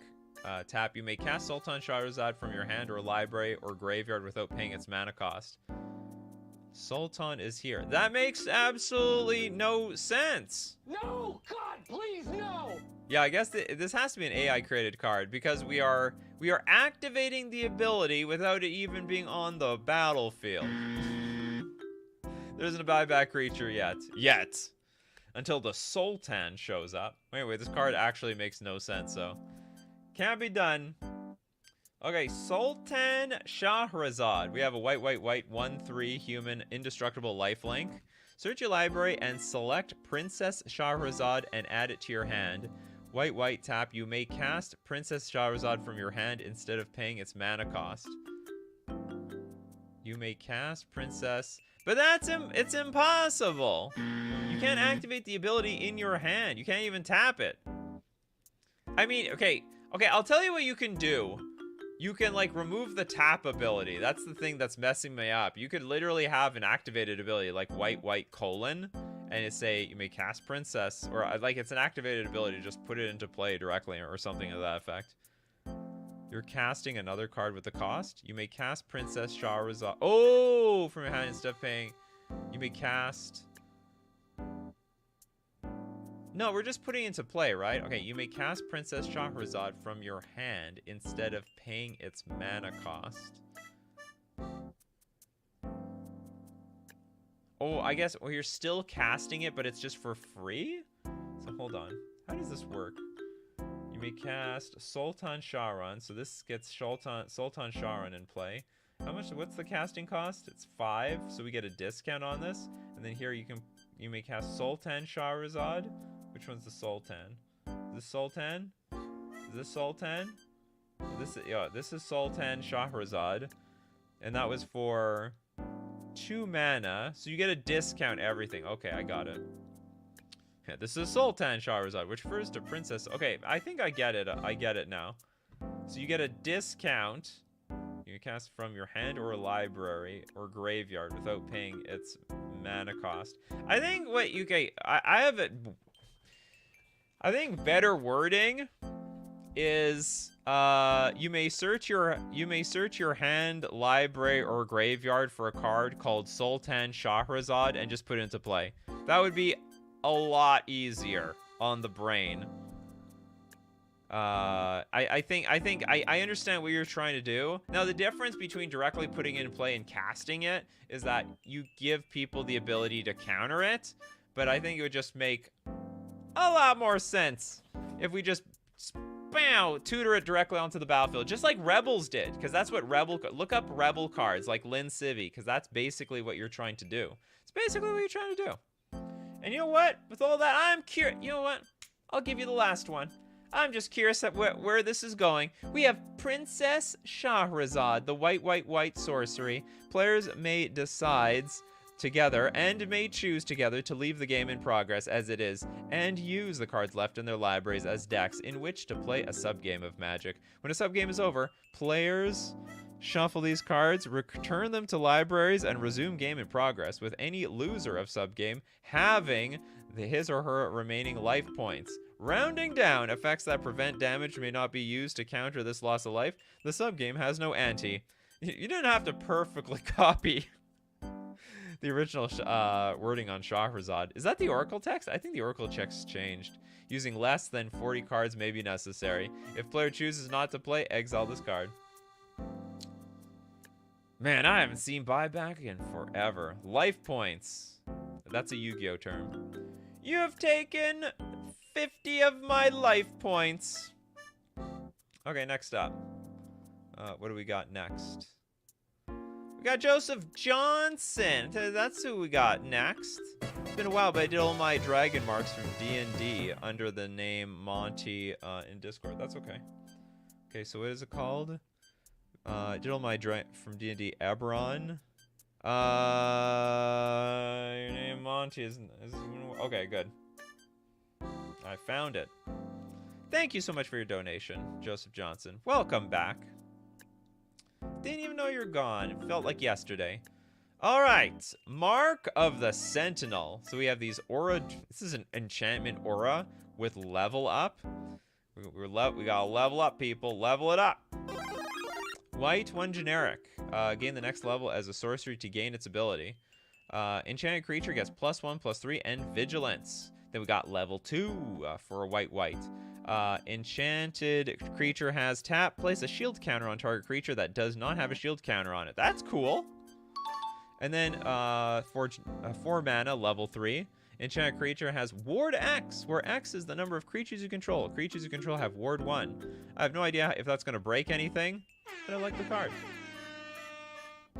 Mark of Shadow, blue, white, black. Okay, now it's got a lot of words. Enchanted creature can't be blocked. Whenever enchanted creature deals combat damage, you scry X, and target opponent exiles the top X cards of the library, where X is the enchanted creature's power. Also, it's got lesser for... Okay, level 2 we get to lesser. Sorry, for another Esper, we get to level 2. Enchanted creature has +2/+0 whenever it is not your turn. Enchanted creature has Shroud. And then for level 3, you pay 5 mana. At the beginning of each player's upkeep, you may choose a non-land card that an opponent has exiled. If it is an artifact, battle, creature, enchantment, or planeswalker, put a token copy of it onto the battlefield. If it is an instant or sorcery, cast a copy of it. I can't say like any of these are broken because they're all auras. Just kill the creature that's attached to. Just gotta kill the creature. Simple as that. Okay, Mark of Warding. Giant creature has Ward X, where the X is the level of Mark of Warding.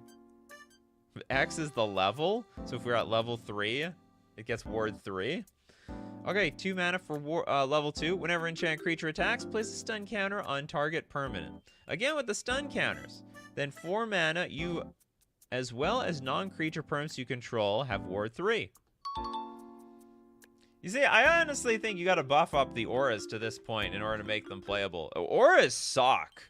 They're so bad in Magic. I mean, you could pay 3 mana for Mark of Passage. In response, they kill your creature. And now you just big sad face. It is a stunning card. Okay, for Jeskai, enchanted creature has +2/+2 flying and cruise vehicles as though its power were equal to the vehicle's crew cost. Then for another Jeskai, we're at level 2. At the start of combat, target vehicle gains unblockable vigilance and becomes an artifact creature until enchanted creature leaves the battlefield. And then for 4 mana, level 3, creature spells in your opponent's hands lose their mana value. What? Creature spells in your opponent's hands lose their mana value and gain suspend 1. Their suspend cost is equal to their original mana value. Huh? Why does it have suspend? Why lose their mana value? What, you want to? Do you want to like counter them all on Chalice on 1 or something? So weird. The auras also have the downside of having to be enchanted to a specific creature type. Was that? Oh, aura dragon mark? Is that what that means? So it has to be on a dragon? Might want to reword the effect. Yeah, I think it's just best, like, just creature spells in your opponent's hand just become suspended or something like that. I think it's just weird that they lose their mana value. I don't know what the purpose of that. Maybe it's fine, but I have no idea. Oh, near the top, enchant. Gain enchant human creature. Ah, I see. It's got to be human. Then that becomes even more narrow. Insanely narrow. Okay, Mark of Scribbling. Demir. Giant creature deals damage to an opponent. They discard a card, and you manifest the top card of your library. Level 2. Enchanted creature is unblockable as long as defending player controls a face-down creature. Whenever one or more cards are discarded from an opponent's hand, you may have any number of players manifest the top card of their library. It's almost like a weird waste knot. Level 3. Whenever enchanted creature attacks, you may flip a face-down creature you control face up. If the card is no longer a permanent, it becomes an XX scroll elemental creature where X is its mana value. Cool. Don't think that's broken either. Mark a Storm for Teamer. Enchanted creature has +2/+2 and reach.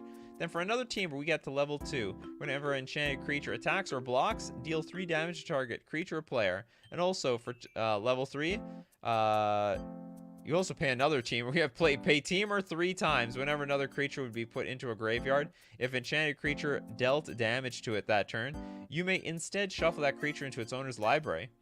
These are all really 3 unique effects. My favorite are the last one and the first one, because they're not so wordy, and also I think their abilities are super ultra clear.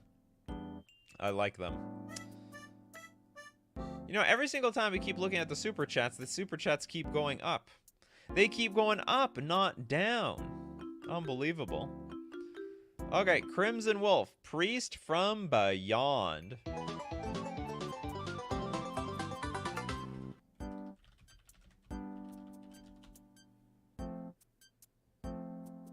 Priest from Beyond. It is black 2 generic for a 2/2 horror cleric. You become the monarch. Black 1 generic. Black 1 generic. A creature you control gains fear until end of turn. There is nothing wrong with this at all. This is the fairest card I've seen all day. Thank you very much for your super chat. Next up, we've got Darkstar Ashura with Richter Belmont, 6th Hunter.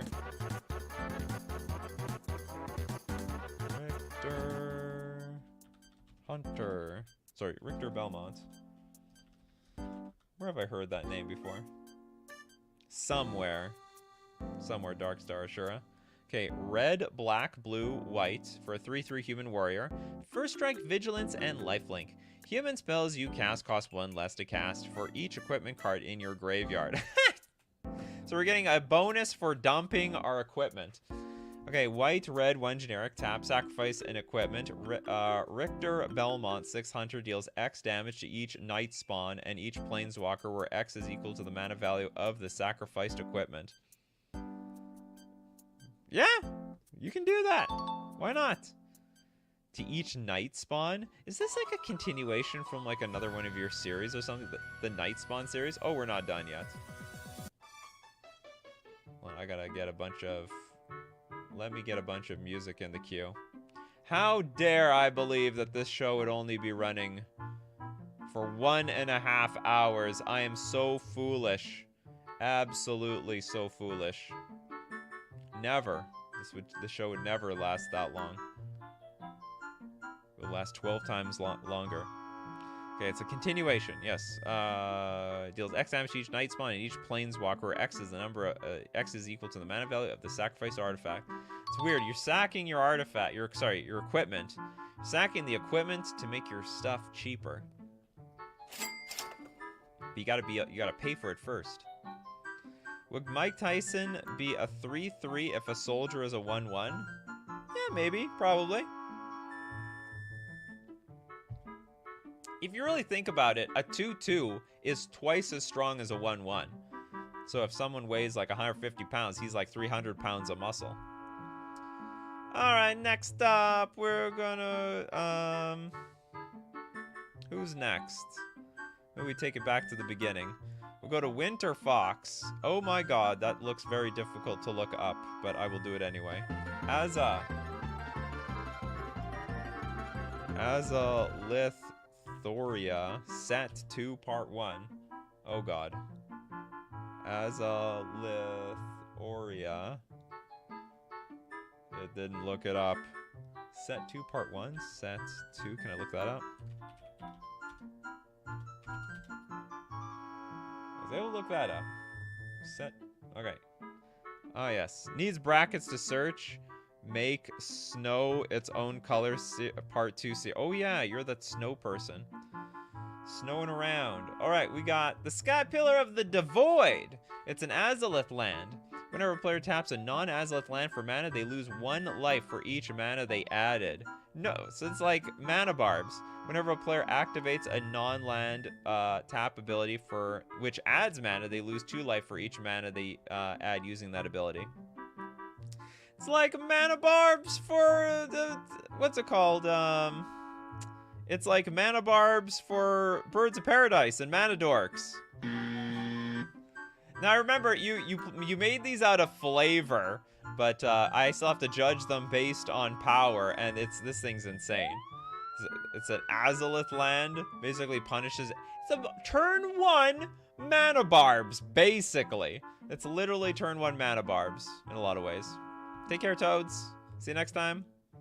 Alright, next up, we've got Azalith, the Destruction Force. Frost Burst for a colorless snow. They made that, what's it called? Snow-covered waste just for you, Winter Fox. They made it just for you. It's an Azalith instant. Now, Frost Burst deals 2 damage to all creatures, except target creature. Your opponent controls that do not have snow or colorless in the casting cost. Target creature is frozen until the end of the next turn.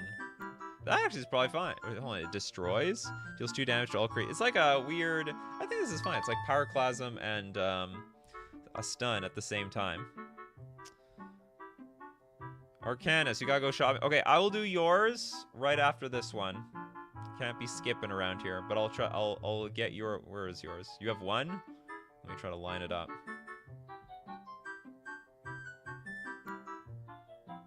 Okay, I found it. Okay, then we got the Landform Whiteout. It is a colorless snow 3 generic instant. All lands that do not tap for snow can only tap for snow until the end of turn. That's fine. They still tap for color. Planeswalkers that do not cost colorless and or snow to cast lose 1 loyalty counter. Totally fine. That's actually probably too expensive for its cost. It probably could be cheaper. Now for triple colorless, double snow 4 generic, we have the 3/12 human Eldrazi, which is possible. The Eldrazi took control of many different beings, so we can blur human and Eldrazi. Now, Sophia Emrakul, Starfrost Sage, cost colorless less to cast for each card type in your graveyard, max 3. Snow colorless, tap, you gain control of target creature or planeswalker until the end of the next turn.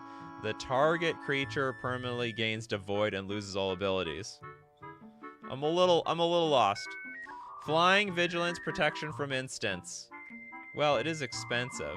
Okay, on snow colorless tap, you gain control of target creature or planeswalker until the end of your next turn. Oh, you just stole it. But the creature permanently gains Devoid and loses all abilities. Okay.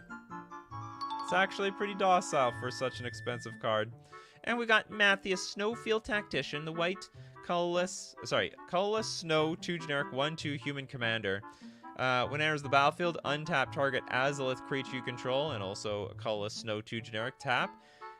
Azalith creatures you control cannot attack as though they cannot attack? Huh? Azalith creatures you control cannot attack as though they have defender?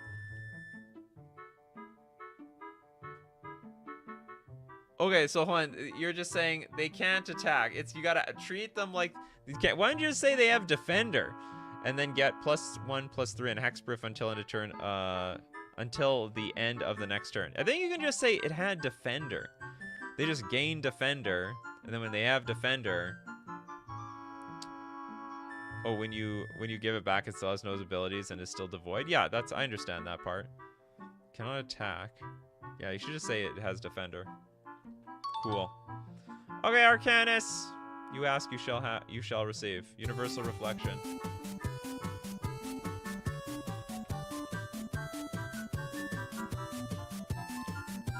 Universal Reflection. This is a blue 2 generic. Blue 4 generic sorcery with Split Second. So it's already resolved. Exile all permanents you control. You trying to win with the cheese stands alone? For each permanent target player controls, create a token that's a copy of that permanent. Wow! Holy moly, this card. This thing is serious. It's like, okay, lose everything you have, double, just get a copy of everything everyone else has.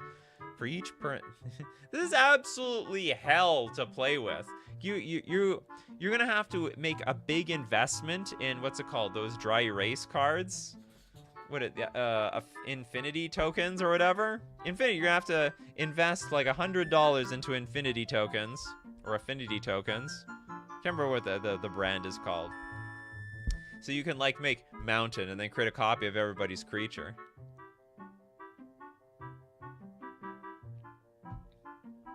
Yeah, colorless mana is the diamond symbol, if anyone needs to know. Can a land make a colorless, or does it need to say needs the diamond symbol actually? Just like in a waste. So go look up wastes. It's exactly what wastes does. What else can I say about this card? Oh, do you think this is like an alchemy card? This would make a whole lot more sense in alchemy. For each permanent target player control. Oh, it's only one player. I thought we were like copying everything from everyone else's board. I still like it. I think this is cool. That is a very unique card. Blow up your boards, like basically copycat someone else's.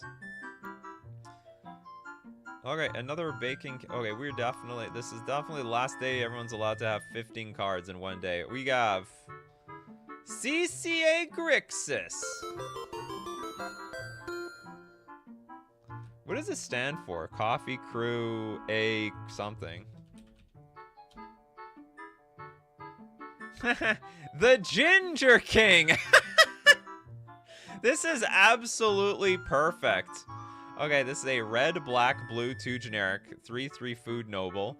The Ginger King enters. Gain control of all artifact tokens.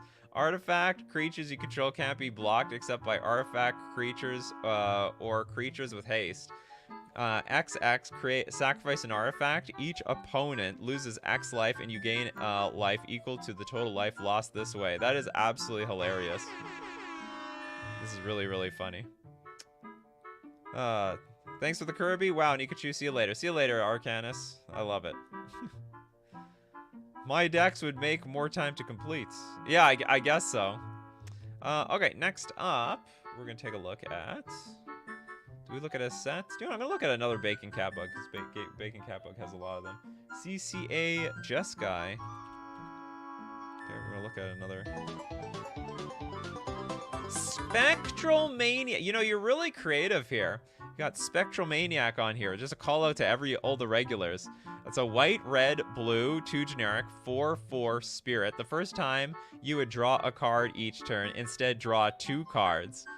Okay. So isn't that like just at the beginning, like just draw 2 cards for the turn? Which I think is fine because it's like Howling Mine. If a spell or ability would cause you to gain life, you gain twice that much life instead. If another creature you control would deal damage to a permanent or opponent, it deals double that damage to that permanent or player instead. So we get double the cards, double the life gain, also double the damage. That was a cool card. We did this one, right? Oath to all choice. Good. Okay. I just didn't clear it. Zark! What's up, Zark? What do we got here? Walk through the inverse. Surrender your fear. Hold on, well, let's look up the first one. Walk through the inverse. Oh no, I hope you posted them all one after another. Okay, good, you did. So you have 1, 2, 3, 4, 5. We're only looking at 5. you get one per $2. One per $2. Walk through the inverse, so we'll go through the first 5, Zark. You have 1, 2, 3. Do you have any close here? Okay, let's go for the first few. And then I guess I have to look up some other ones. Uh-oh, I'm lost. Alright, walk through the inverse. White, black, Orzhov and 1 generic for a saga. Chapter 1, the saga leaves the until this saga leaves the battlefield, you and your permanents phase out. Chapter 2, search your library for a nightmare creature, put it into your hand, then shuffle. Chapter 3, put a nightmare creature from your hand onto the battlefield under your control. It's interesting. You basically... until this saga leaves the battlefield, you and your permanents phase out. If it phase... Huh? That's insane. It's a huge downside. It's a huge downside for what is going to be a giant nightmare that's going to hit the battlefield.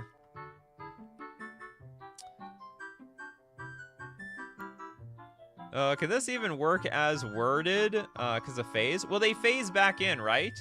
So it might be a long time until, like, so enters the battlefield, then, until the saga leaves the battlefield, you and your permanents phase out. So you phase out one turn, then you phase back in the next turn, and then you phase out. When do you phase out? I guess you phase out every other turn. So it's going to be like turn 6 before you get this nightmare online. I guess you're just going to have nothing in play. It's a permanent, so it phases itself. Yeah, it'll phase itself. It'll go out, it'll leave, and then it's going to come back. If it doesn't work, let me know in the comments section below. I love that art. Look at this kitty. It's big. Big kitty. Eye of the Inverse. This is 6 Orzhovs. Legendary artifact. Nightmare creatures you cast cost 2 less to cast. At the start of your combat phase, put a nightmare creature from your hand or graveyard onto the battlefield under your control and a +1/+1 counter on each nightmare you control. You're a huge fan of the nightmares. You love them nightmares. Nightmares cost 2 less to cast. Well, this at least costs like 6 white or 6 black. That's for sure. We have next. Surrender your fear for a black. It's a sorcery. Target opponent reveals their hand. You choose a non-land card from it. That player discards that card. What is this? Strictly better Thoughtseize? If you control a nightmare, that player discards an additional card. If you don't, you discard a card. Absolutely broken. Right, send it to jail. Target opponent reveals their hand. You may choose a non-land card from it. Yeah, this is Thoughtseize with massive upside. Like, ginormous upside. When it's phased out, it doesn't exist, but it's going to phase back in. I don't understand what the... There's a lot of phasing cards, right? This card is fine. Or you you must be talking about the last card. Except phasing out doesn't count as leaving the battlefield. Okay, I'll let you guys duke it out. When you phase things out, everything's going to be phased out. Oh, I don't know the phasing mechanic well enough to speak if that would be fair or not. Okay, surrender your fear is actually not fair. It's just it's like a strictly better Thoughtseize that doesn't lose your life. They could also potentially take 2 cards, but just as like 1 black sorcerer, you gotta like make a different downside here. Like reveal their hand. You may choose a non-land, non-creature card from it. There we go. That would fix it up big time. Okay, what are we gonna look up? We gotta look up at least induce anomaly.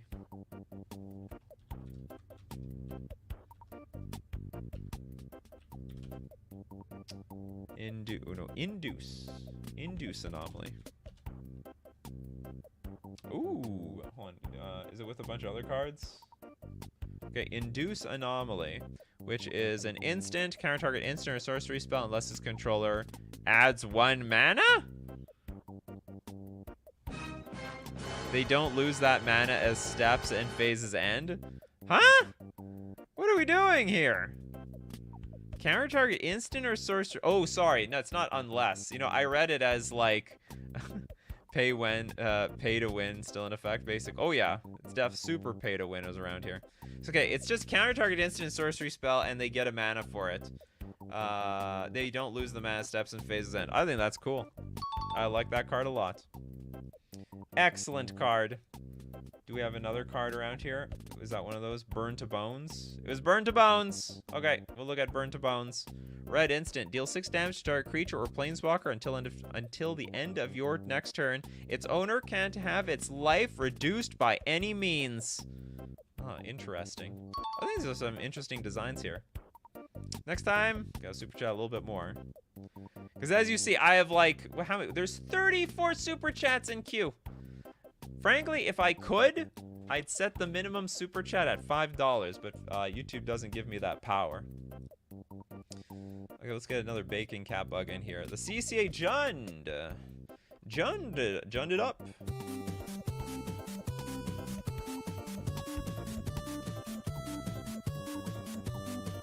Christopher P. These are all cracking me up. This is incredible. This is a green, red, black 3 generic for a 1/1 insect soldier. The spell can't be countered. Flash, convoke, and delve. Well, this is getting a little crazy. Flying, myriad, first strike, trample, vigilance, menace, lifelink, hexproof, haste, protection from blue, and from merfolk. The legend rule doesn't apply to Christopher B. Behold the honey abs and despair. Encore for green, red, black 2 generic, and unearth for black, red, black, red, green 1 generic. Whoops, no, that's the wrong one. If you know, you know. It's actually perfect. It perfectly, it should also say Christopher B is like all creature, it should be also have changeling or something. All creatures at all creature types at all times. What else could Christopher B have? I want to say that Christopher B triggers at every... there's got to be some ability on Christopher B that triggers at every step and phase. At the beginning of every step and every phase. And at end of turn. And that's Christopher B. And we love him for it. We love him. Yeah, buzz hole on an MTG card. Exactly. Alright, next up. Let's take a look at... We'll take a look at Crimson Wolf's Ludwig the Accursed? Oh, this is like a double-sided card. Ludwig! The Accursed. Okay, Ludwig the Accursed. Okay, we got 1/2. Black, blue, Demir for a 4/3 Horror Knight Horse. We've got a horse in the metagame. All other Horror Knight and Horse creatures get +1/+1. We got a Lord for horses, finally. And knights, for that matter. Tap, destroy target creature, and each opponent exiles 5 cards from the top of their library. So we also have some sort of almost like Royal Assassin. When Ludwig the Accursed leaves the battlefield, exile this card and return it transformed under its owner's control. Transformed into. So you might get rid of the Ludwig, but you're not going to get rid of the Holy Blade. It's a... What? So when it dies, it comes back as this? That is insane. All other Knight Horror Knight and Horse creatures get +2/+2. Tap. Each opponent discards 2 cards at random. Exiles 10 cards from the top of their library. Sacrifices 2 creatures and creates 3 +1/+1. Sorry, creates 3 1/1 white black hunter knight creature tokens. You sort of snuck up on me there, Crimson. You snuck up on me there. That's absolutely broken. So the front side almost, I could get behind that. You know, I could get behind a 4/3 for 3 mana that has these abilities. A little push, but that's okay. When it leaves the battlefield, so when it dies, it becomes something much worse. That's wild. Funny story, yesterday's stream was almost 2 hours, and it wasn't even a custom card stream. I think 2-hour streams will be the new normal going forward. I know, it's just wild, even with the lower super chat limit. This is just crazy. The coffee crew, they just love this. And there's thousands of people that watch this stuff anyway. I can't believe it. No one's meeting the demand of apparently the custom MTG card community.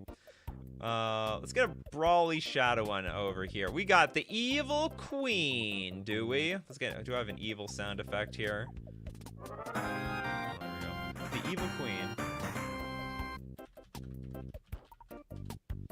Might be too weak.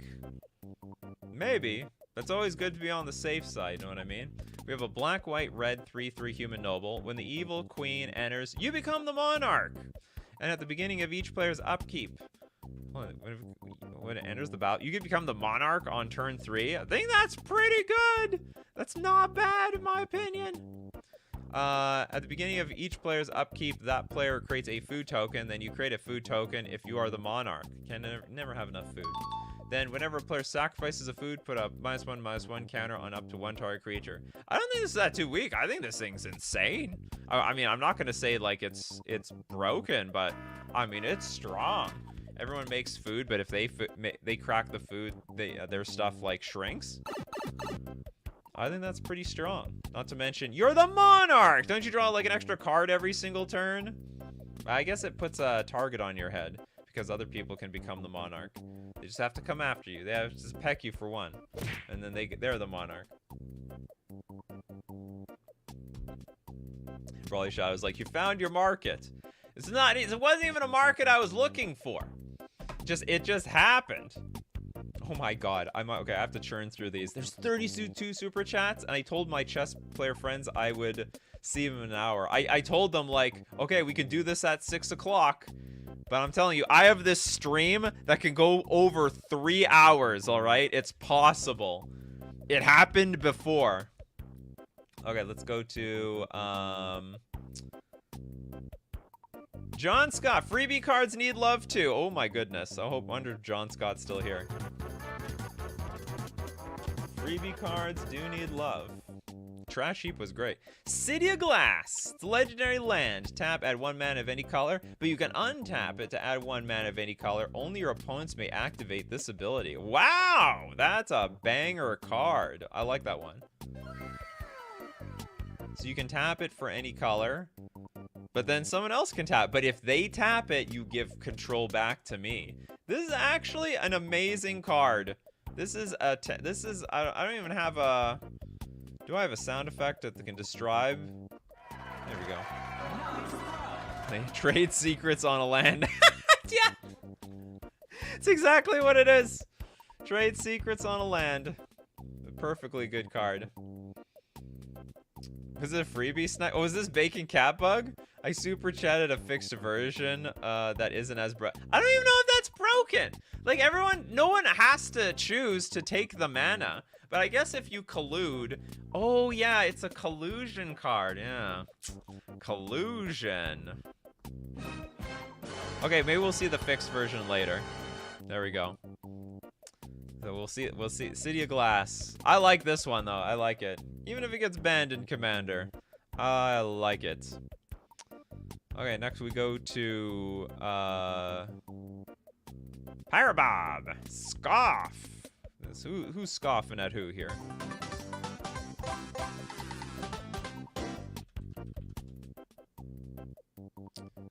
Okay, it is a... Oh, it costs 0. It's an instant. It's got Cleave. Counter target spell. If no mana was spent to cast it.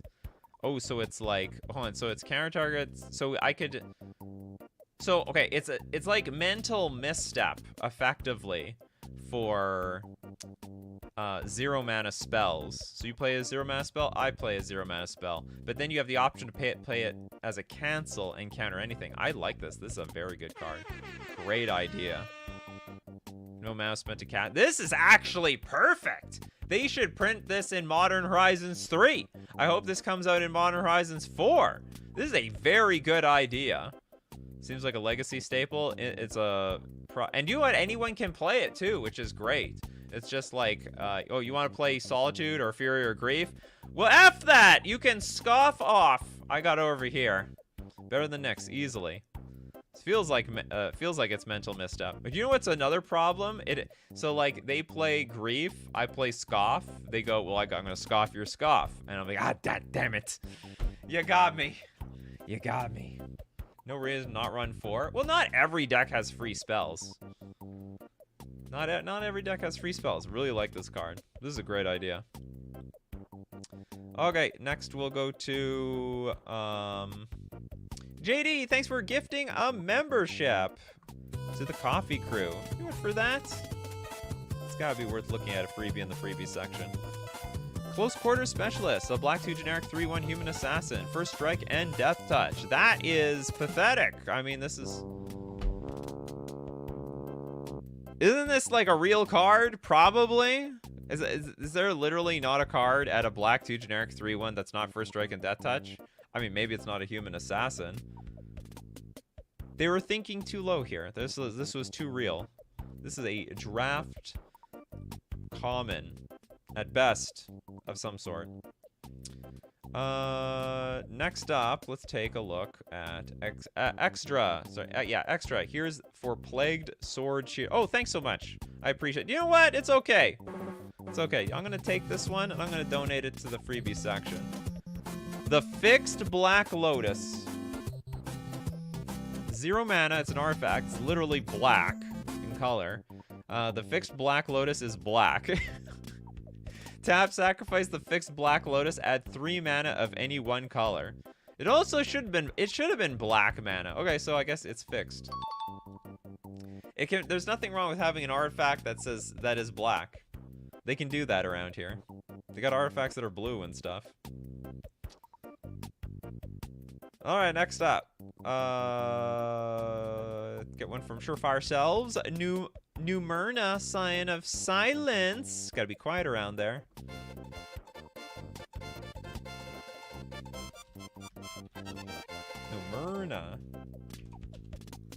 Numerna sounds like some sort of pharmaceutical. Numerna, Scion of Silence, is a black-blue 2 generic 3/3 zombie wizard. As a creature enters the battlefield under your control, you may put a silence counter on it. If you do, it doesn't cause abilities to trigger. You gotta be quiet around there. Shouldn't it be like... Oh yeah, it's as ability. That's interesting. So it's putting a counter as it enters the battlefield. I like that. Okay, pay 2, sacrifice a creature you control. Target player creates a copy of the sacrificed creature, except it's a zombie in addition to its other types. You can give people your creature, basically? Sack a creature, target player creates a copy, except it's a zombie. Cool card. I really like the silencer thing. We need, you know, we gotta put a lid on those activated and triggered abilities. Them triggered abilities, they just run too free around here. All right, Majra. I'm ready. It's part 4 of Draken. It's gonna be bigger and better than part 3. Okay, we got Fenrir of the Lost Mahakalpa. It is a green-red 3 generic, 3 loyalty Fenrir. It's got Paradox. Whenever you cast a spell from anywhere other than your hand, proliferate. Holy moly! Okay, you proliferate players. Is that broken or is it broken? Hold on. They are all either OC of mine or characters of friends from my game. Hope you like the chaos of it all. Does everyone like the chaos of this? That is just beyond insane. Oh, Vic the Foxy Gamer. I hate to ask. I don't feel like a nuisance, but I dropped a dope mono blue ooze. It's also my first custom card. I'm going out to work soon. Sorry, it's all super chats here. Your best bet. Do you know what? Okay, I'll tell you what. What's it called? What's it called? Because there's some donations here. Hate to ask. I don't feel like being a nuisance, but I dropped a dope mono blue ooze. You have to give me the name of it. It's a... you said you just posted it? I know Steve Cooper did a donation, so one of these donations is for you. Okay, hold on. I'm just going to quickly get through this one. We'll get back to you. I'm just going to hope that you just posted this. Where is... Vix, which one's yours? Did you just post it? It's an SC? It's not very descriptive. Is it this? Custom card generator? They did. SC it? What's called? What does SC mean? It is a hold on. Is that the post title? It is a SC. Can someone help me here? Like it's not. It has. Oh, it was a super chat. Well, what's the name of it?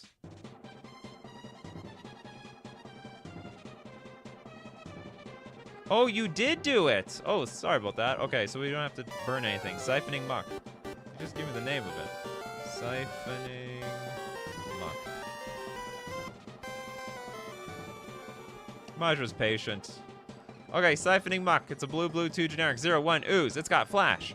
And when it enters the battlefield, you may exile target creature's spell until Siphoning Muck leaves the battlefield. If you do, put X +1/+1 counters on Siphoning Muck, where X is the mana value of that spell. Pay a blue 1 generic, exile a creature without flying from your hand. Siphoning Muck gains all keywords of the creatures exiled this way. Oh my god. The keywords? Alright, good. I thought, like, can you put Annihilator on that thing? That would be insane. So we can gain First Strike, Death Touch, you know, basically all the Soul Flare cards. When Siphoning Muck leaves the battlefield, return each creature card exiled with it to its owner's hand. So it's actually a rebate to that. It's a great card. It's like you're exiling cards, but you know what? It's not 100%, or how do I put it? It's not like they're lost for forever. All right, back to Majra. Majra's wonderful Fenrir. Okay, it's got Paradox. Oh, did we go back to this? Whenever you cast a spell from anywhere other than your hand, proliferate. So basically, whenever you cast things from exile, from your graveyard, from underneath cards, that sounds a bit insane to me. +1, any number of players draw a card, then gain 2 life. You get to choose any number of players? That sounds okay. Okay, that actually is fine because you can draw a card just by yourself, but then you can choose to help other people. Command Zone? Command Zone?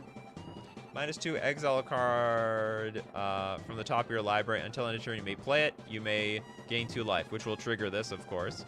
-7, destroy target land. Fenrir deals 7 damage to each opponent's permanents. Okay, this card's just nuts. This is just absolutely bonkers. That's a no-go from me, Majra. That's a no-go. Oh, I like the art on this one. You know what? It's simple but genius. Okay, we got Jund, 1 generic for a 3/3 Dragon Wizard Noble. Flying Ward, pay 3 life, and has Vigilance. Tap, put a loyalty counter on up to 2 target permanents. I can get behind that. Spark abilities can be activated at any time you can cast an instant. I'll let that slide, because this one shouldn't exist in the first place. Next up, we got Grackle Masira. It is a red-black 2 generic 2/3 human spirit rogue. Partner with Mara, Gracky's doll. Whenever you sacrifice a permanent for the first time each turn, each opponent sacrifices a permanent of that type, unless they choose to let you draw a card and create a treasure token. Sack a permanent for the first time. Each opponent sacrifice a permanent of that type. So if I sack... Oh, that's it. Oh, wait a minute. Unless they choose to let you draw a card and create a treasure token. This is busted because you can just sack lands. You can sack right I sack fetch land. Are you gonna sack a land? Oh no. Well, I cash in big time off of this. You get like double the mana. Like no one's gonna like sack their lands over this thing. Absolutely. This probably also is a little dangerous if you ask me. Just show up one day and decide we're brothers. He's socially awkward, but he's chill actually. Sack the treasure. Well, you can't. If you sack a treasure, you make them. Oh, you can make them sacrifice all their soul rings and stuff. You could. Oh yeah, you could perpetually do this too. Sack the treasure, you get the treasure anyway. So like, it's completely broken. Sack the treasure. You don't want to do anything. I get another treasure and keep drawing cards. Yeah. So you keep. Yeah. Doesn't it just break itself? So if you don't want to sacrifice it, if you don't want to sacrifice unless it's only the first time. You can't do this perpetually for forever unless they choose to let you draw a card and create a treasure token. Sacrifice a permanent of that type. I guess if you sack a treasure and they don't have artifacts, they could just say it resolves. Mara, Graki's Doll, 3 mana, 2/2, Equipment Spirit. -2, each opponent sacrifices a creature. You may sacrifice another artifact or enchantment to copy this ability. This is funny, this just looks like an AI-generated card. Mara or equip, okay, partner with Grackle Masera. It's also got Mara or equipped creature has Persist and Death Touch. Whenever an opponent sacrifices a permanent, put a loyalty counter on Mara. And you also can reconfigure for 3. So honestly, it's one of the more tame cards in this group. And we got Judy Hijiri, the black 1 generic 2/2 human rogue. Whenever Judy Hijiri untaps, each opponent loses 1 life. That's fine. Tap, put a -1/+1 counter on target creature. That's also fine. Whenever a creature dies, if it wasn't dealt combat damage this turn, untap Judy Hijiri. Oh, this is actually the most sensible card you have here. It almost looks like a real Magic the Gathering card, as far as I'm concerned. Christopher B, did you see your card? Did you see your card? You were mentioned in this show. I hope you're like, whatever you lost. You're actually submitting a card here. Here's Christopher B's card for everyone to read. Yeah, basically goodbye old 1/1s, which it's like it reminds me of like Massacre Girl, really. I don't think it's really any too different than that. Next up. What is this? I'm so curious what these are going to lead to now. CCA Mardu. Still don't know what the A stand. I'm sure it's Coffee Crew something. Coffee Crew Academy. Bacon Catbug. This is you. See, this is your card. Of course, you are part of the Coffee Crew. It is a black, white, red, 2 generic, 3/3 boar cat insect. It's got flying. Whenever Bacon Catbug deals combat damage to a player, create 2 tapped treasure tokens. Sacrifice 2 treasures. Target opponent creates 2 tapped treasure tokens, then gain control of target non-land permanent that player controls until end of turn. Untap it. It gains haste until end of turn. It does gain haste, doesn't it? Oh, Coffee Crew Assemble?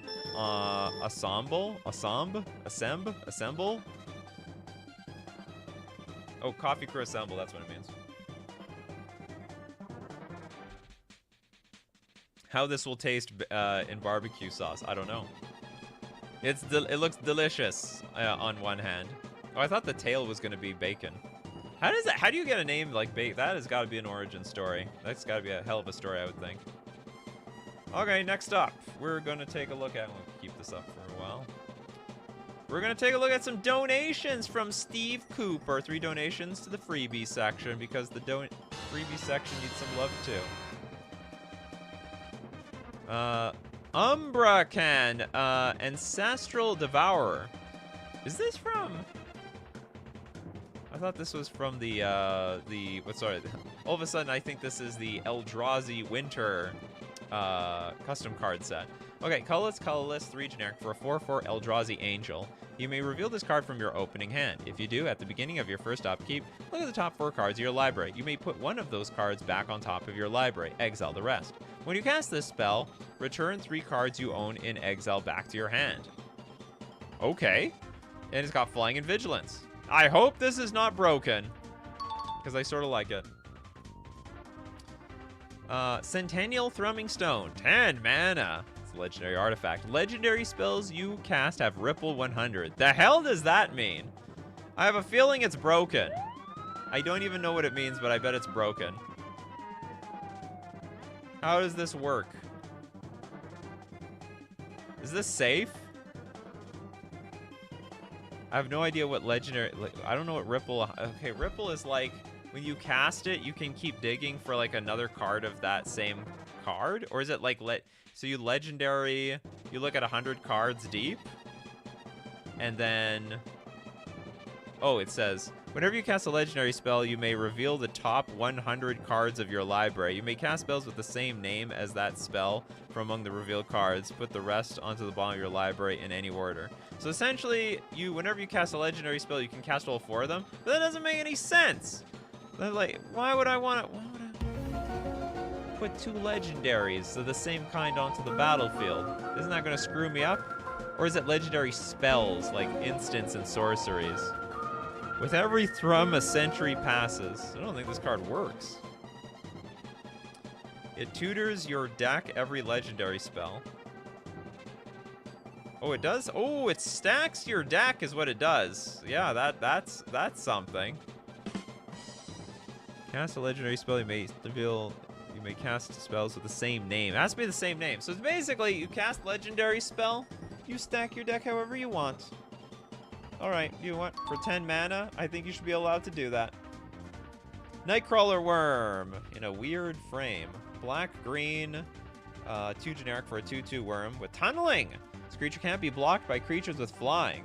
Or even on the ground. Should be blocked by anything except for other creatures with tunneling. It's tunneling for it's going underground, right?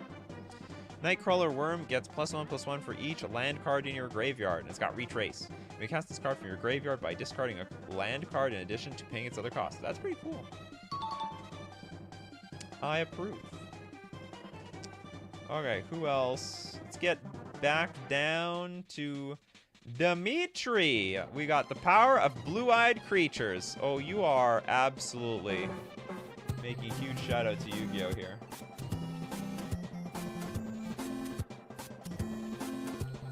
Power of the blue-eyed. No picture. You should have had like what's it called? The Blue Eyes White Dragon here. So the white-green enchantment. All creatures you control are counted as blue-eyed creatures, and all blue-eyed creatures you control have lifelink, haste, trample, and flying. Just like Blue Eyes White Dragon. Although Blue Eyes White Dragon, I don't think had lifelink. I don't think that was a thing. All creatures you control are blue-eyed creatures, and all blue-eyed creatures you control gain billion. It's basically a huge setup card. I think this. I don't know. Is this broken? They have like for 1 green, all your creatures have haste, and then for an extra mana, you get like all this. You could just say all creatures you control. Oh, it's all creatures. Oh no, this is all creatures you control. All creatures you control have are blue-eyed. Just focus. Oh, it's the names are just inspired by Yu-Gi-Oh. Blue Eyes with a vanilla 10/10 equivalent for Magic. And so, hey, it had haste. It has haste and trample, because that's what all the cards do in Yu-Gi-Oh. They all have haste and trample. I think it's a bit strong. I think it's a little bit on the stronger side here. Probably have to get rid of 2 keywords or something, and you'll be fine. Creatures control are considered blue-eyed creatures. Actually, so what? Like, and also this text is redundant. You could just say all creatures you control have this effect.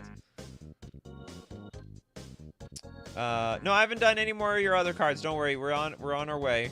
I'm sort of rotating through people. I'm rotating through people so much. We're going back to Winter Fox with the set 2, part 2 of 2 of what's it called? Azalithoria.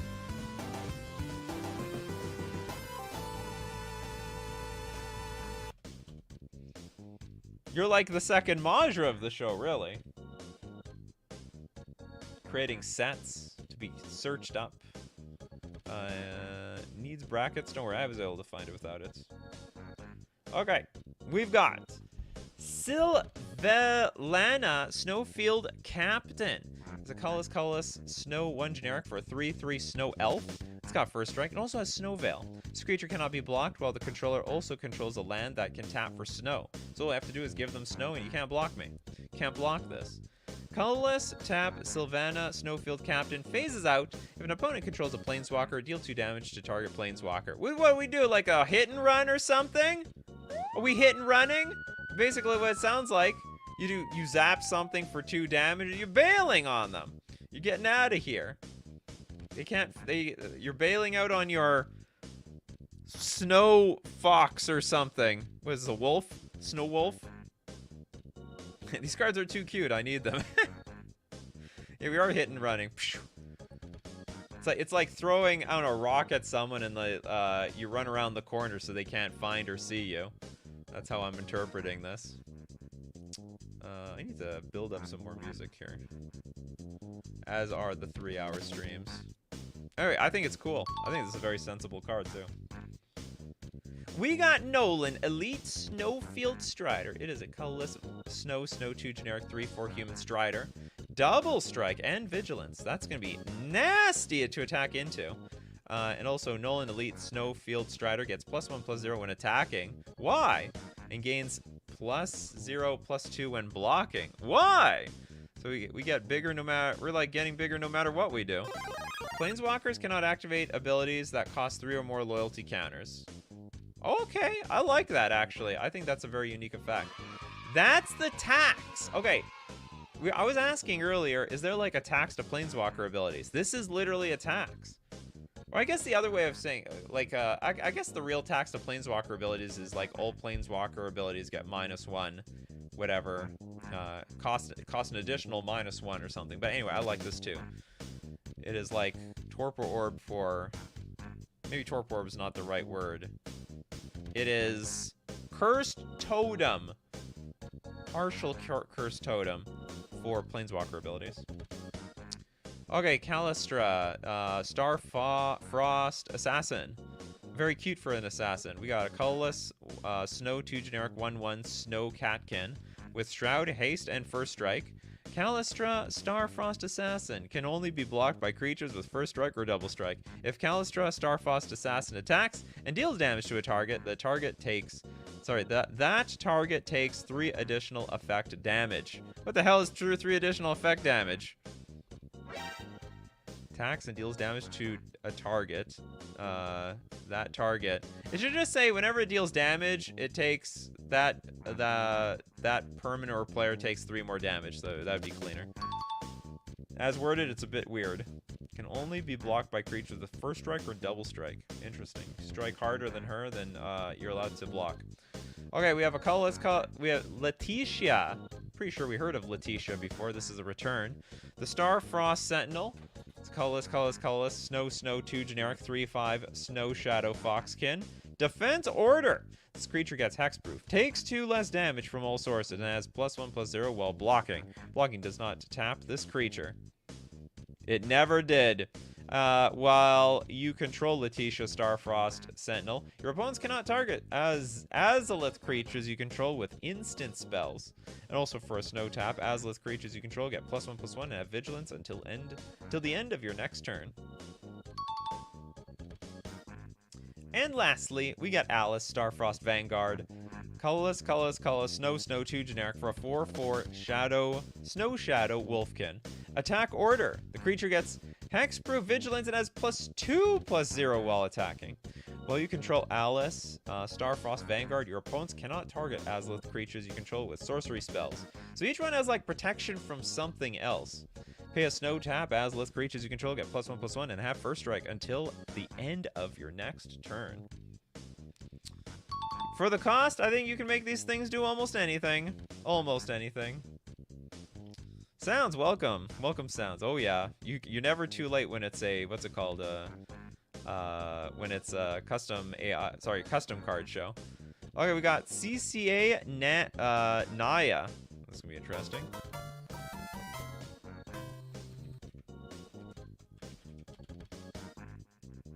Steve Cooper.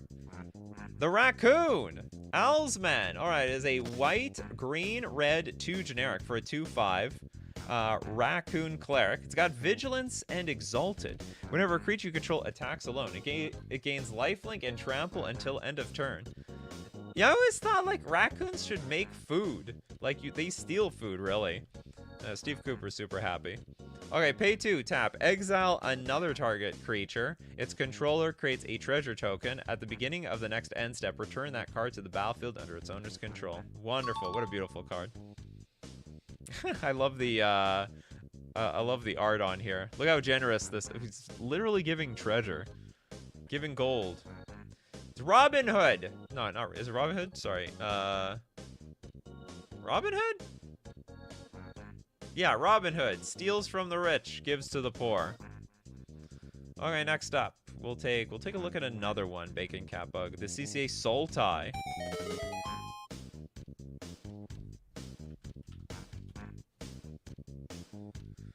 Arcanus Ultra, all in one name. The Ravenous End. This one's an Eldrazi. It's a 6/6 Eldrazi with Emerge for a blue-green black 5 generic. Creature spells you cast without Emerge have Emerge. The Emerge cost is equal to its mana cost, increased by Sultai. If their emerge cost was paid, Arcanus Ultra, the Ravenous End, and other creatures you control enter with an additional trample counter and a number of additional +1/+1 counters on them equal to the sacrificed creature's power. This is amazing. I hope all the Coffee Crew sees this. I don't know if they tune into all these shows to... I don't know if everyone in the Coffee Crew watches the whole custom card show. Parabob, Ballroom Blitz. Blitzing it out, huh?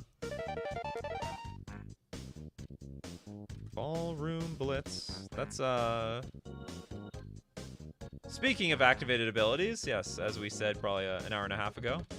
Red 1 generic enchantment. Whenever the activated ability of a non-land permanent an opponent controls is activated, it's gonna deal damage, X damage to that opponent, where X is the number of times that ability has been activated this turn. Oh, so you activate it once, deals 1 damage. Activate it twice, you take 2. You want to do it one more time? You want to try me? The Ballroom Blitz. Come now, I didn't get all dressed up to watch you dance all by yourself. This is actually an amazing card. This is a very, very, very good card. Banger. It's a banger card.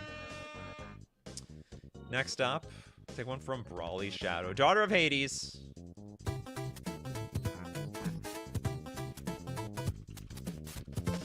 Tried to make it like very roguelike. Don't know who the Daughter of Hades is, so I can't really speak on the flavor. We are up to Super 60 chats, right? I have no idea. Probably. Okay, we have a green, red, black, 3/4 God Warlock. It's got Ward 2. If damage would be dealt to Melino, put that many -1/-1 counters on it instead. Oh God, really? That's awkward. That's like super awkward. So like it's like someone has Soulscar Mage across from you permanently. Okay, at the beginning of your upkeep, remove up to 2 counters from Malone, then reveal the top 3 cards of your library. Oh, so you can remove the -1/-1 counters. Choose an equipment or aura card from among them. You may cast it, put any cards not cast this way on the bottom of your library in any order. That is absolutely insane. That's a pretty cool card. So the damage could end up killing her. Could end up drawing you a bunch of stuff. Some good stuff out there. Okay, next up. We'll take one from...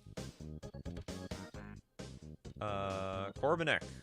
Keeping you in suspense. Sorry for the past word salad. What is that? Oh yeah. Apology accepted. Okay, hold on. No, I gotta give you a proper super chat sound effect. Keeping you in suspense. See, when you make a word salad, you gotta do it as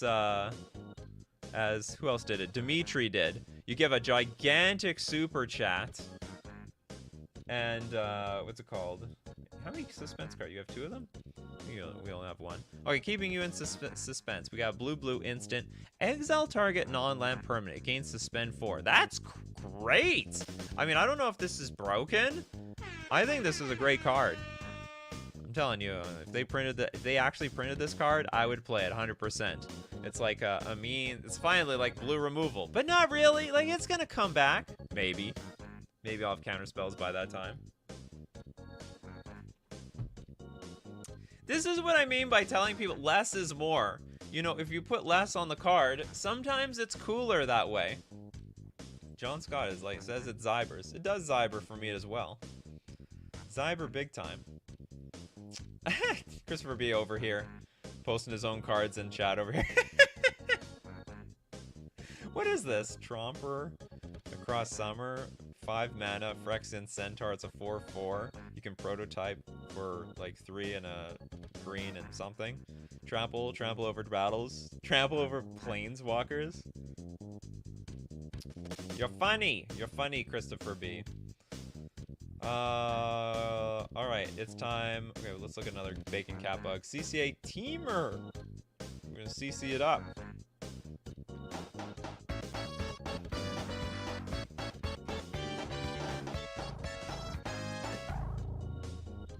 WC Millard. Who's that in the Coffee Crew? WC Millard. Jess Millard? I think, is it Jess? I can't remember. Okay, it's a red, blue, green, 3 generic, 6/4, bird mercenary. It's a trampoline. Ward 64. Millard must be blocked if able. Whenever WC Millard deals combat damage to a player, if it is blocked, discover X, where X is the amount of damage dealt. Ward 64. Is this Toilet Duck? You think it's Toilet Duck? Yeah, Ward 64. That's highly specific too. Is there anyone with the name 64 in the name? I don't know the reference. Maybe it is Toilet Duck. It's like, well, there's no toilet in the background, although it looks like a sewer. Yeah, maybe it's Toilet Duck. I guess that's Toilet Duck. You know, I always imagine Toilet Duck's avatar should be like this toilet, but there's like a duck's head hanging out of it. I think that'd be cute. WC is an abbreviation for water closet. Ah, I see. Interesting. Water closet. Oh yeah, that's true. The toilet. Oh, we got it. That's great. I don't know what the 64 is for. Maybe Toilet Duck likes Nintendo 64. Was it a game for the N64? Who knows? Maybe it was. Okay, next up. Okay, hold on. I gotta message my friends. Twitch chat. Stream will go late. I have 20 super chats. Super chats to get through. Be maybe ready 6:30. Wasn't my fault. I didn't tell them to do I didn't give them the time that we ever had. They did it on their own accord. Ugh. I'm gonna move more music because this is gonna still take a while. Okay, next up. Let's get another one from Dimitri. Dimitri, what's up? Just made a simple card. Yes, I am a Yu-Gi-Oh fan. Cassera, the Mage of the Blue-Eyed Spirits.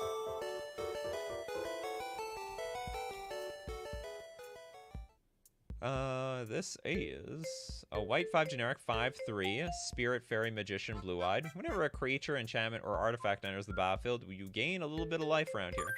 3 life, in fact. Whenever you gain life, all creatures you control gain +1/+1 for each life you have? Huh? No, hold on, that's broken. That's insane. I have 40 life. +40, baby! That is beyond bonkers. This is way beyond bonkers. This cannot be real. Whenever you gain life, all creatures you control. And imagine gaining life several times a turn. You can just basically blast someone for a bazillion damage. Yeah, but his friend has to call the police, I suppose so. I'm really late, but the stream is still going. Custom and AI streams always go very long. Oh, no. AI cannot hold a candle for the custom card streams. All right, next up, we're going to have Crimson Wolf, Majin Strength, fixed. Well, thank God. Majin Strength. Ooh. What's it called? It's like what's it? Dragon Ball Z character. Wooburg. Legendary instant. Target creature gains flying, death touch, trample, double strike, and +1/+7/+7/+7 till end of turn. So basically, for 5 mana, we can hit someone for 14. Is that fair? I am the price of all Scions once again. Oh, so I'm the prince of all. It's Saiyan. Super Saiyan. Yeah, the Saiyans once again. Vegeta. I watched the original Dragon Ball when I was a kid. I didn't see Dragon Ball Z, so I'm not really familiar with the power of what's going on over here. Probably this is too strong. Imagine giving this to Infect. Some Infect player will use this. It's a good thing I sip my drink, because otherwise, if I was chugging it, it'd be gone in like the first hour easily. It's a legendary spell. Oh yeah, so you need a legendary creature in order to cast this? Yeah, I don't remember the ruling over legendary spells. Maybe that's fine then. It's a one of in Commander.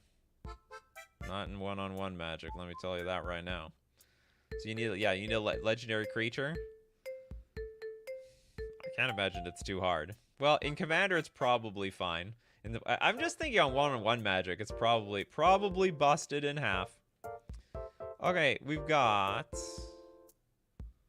let's give one to Darkstar Ashura. The Suppressed Ego. Oh, sorry, Suppressed Ego. It's a blue, white instant. Counter target activated or triggered ability. If an ability of a permanent is countered this way, that permanent loses all abilities until end of turn. That's super fair. In fact, I think you could have that for 2 mana. You could have that for a blue and a white. I think that's great. So basically, you counter it once. You just got to make sure you counter on something that can't be reactivated in response to this. You know, you could actually give this. You could give it split second, so that someone can't reactivate the ability again in response to Suppressed Ego. I think you actually have to give this card split second to give it like some good teeth. And honestly, I think you can make it 2 mana. I don't think it would be so... I don't think it's crazy to give a split second Trick Bind in a second color. I think that's super within the power level of Magic the Gathering. You have another one! We got part 5 of the Draken. Part 5 of Draken. The first one is a sigil, a translation of a mechanic from my game. In very short, sigils are alive and autonomous spells. Each character have different sigils unique to them. Okie dokie. I am so glad we do this on my Discord now. If we were still trying to do this on Reddit, it'd be impossible. The shows would go to like 4 or 5 hours or some crap like that. Okay, Starry Night at the, this is a battle. Battle for 7. You just have to take my word for it. Here, can I move this over a little bit? Battle for 7. It's a red for generic. When Starry Night at the Devaloka enters, it deals 7 damage to any targets. Then exile 7 non-land cards in your graveyard, then put 7 time counters on them. If they don't have suspend counters, if they don't have suspend, they gain suspend. Whenever you remove a counter on a permanent or card you own in exile, Starry Night at the Devaloka deals 1 damage to any target. So what's the other side of this thing? Does it have another side? It has no side? I guess it's just a sigil by itself. Okay, we got Rashness Curse. It's a 3 mana enchantment, legendary enchantment. Whenever you time travel, you proliferate. Whenever you put a counter on an opponent's creature, its control loses 1 life. That's very interesting. And whenever you cast a card from exile, create a colorless 0/1 star creature artifact token with flying. I like this card a lot. I think that's pretty cool. Now we got Shadow Moon. Is a green, black, 3/3 cat rogue cleric demigod. Partner with Laxmi, Shadow's Egregore. It's got Shadow. You're not going to block this thing. Shadow, it's just as the name describes, 100%. And then whenever you suspend a card or a rogue you control, deals combat damage to a player, choose 1. So whenever you suspend a card, it triggers? Put a -1/-1 counter on target creature. I guess that's fine. You also proliferate again. So basically, we're putting like... If something has a -1/-1, it gets even larger. Wow, this is like a no fun to play against. Create a Wicked Roll token attached to target creature you control. Cool. This is going to be an absolute pain to play against. Because you like... So like, I'm looking at all these cards. You put a lot of -1/-1 counters on everything, and then you proliferate them, wiping out their board. Okay, Laxmi, Shadows, Egregore. It's a green, red, 2/2. Equipment Spirit God. Partner with Shadow Moon. Whenever a Laxmi or an equipped creature deals combat damage to a player, put a loyalty counter on up to 2 creature or planeswalker you control. Any permanent attached to a rogue you control have Super Parade. Sounds like a party. What the hell does that mean? Any permanent attached to a rogue you control have Super Parade? We don't even know what that means. Okay, whatever. I'm gonna give you the benefit of the doubt here. That doesn't break the game. For all I know, is Super Parade. You win the game on the spot. Hidia Kosuzu.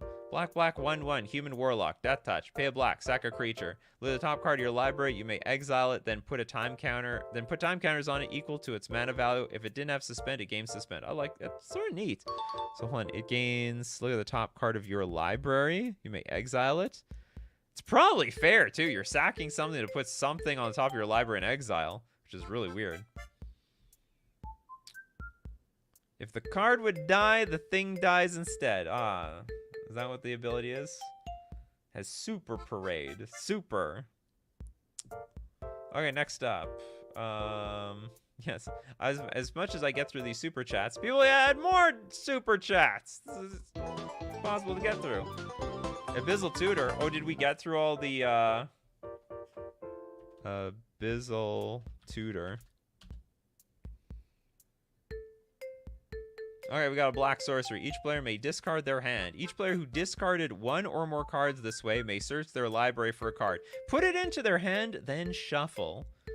Hold on. Each player may discard their hand. Each player who discarded one or more cards this way may search their library for a card. Put it into their hand. So basically, if you're empty hand... This is neat.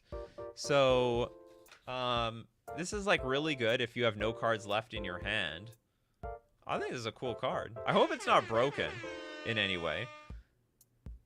Basically, if you have no cards left in your hand, you don't lose much. You just Abyssal Tutor for exactly what you want. Oh, you know what also is a problem? You could play, what's it called? Land's Eye Diamond, Abyssal Tutor, and then basically win. Yeah, it's broken. It's broken.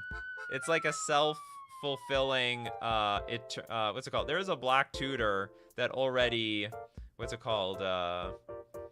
Like when you're hellbent, you can tutor for something, and that's basically what this is.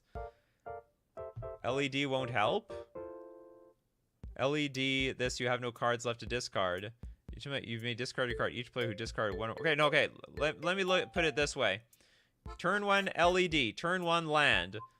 Tap your land. Abyssal Tutor. Discard your hand, which includes flashback cards, and then search for, I don't know, Past in Flames or something.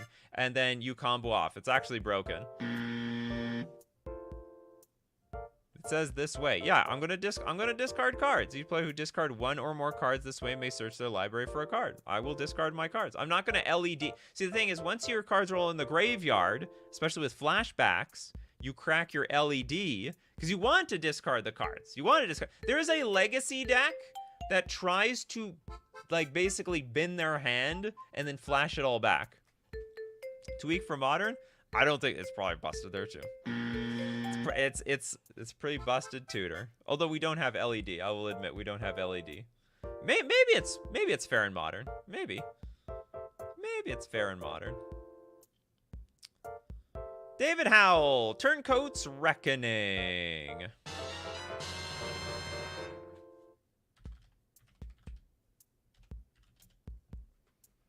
The Reckoning of Turncoat. Black, 3 generic sorcery. Destroy each creature that's controlled by its owner. Huh? Destroy each creature that's controlled by its owner. So hold on. So I'm allowed to swipe your creatures. Oh, that's actually a banger card. Yeah, so this is like you're rewarded for stealing other people's creatures, and then you wipe the board, but you get to keep the creatures that you don't own. Super creative. Brawly Shadow, the god of ghosts.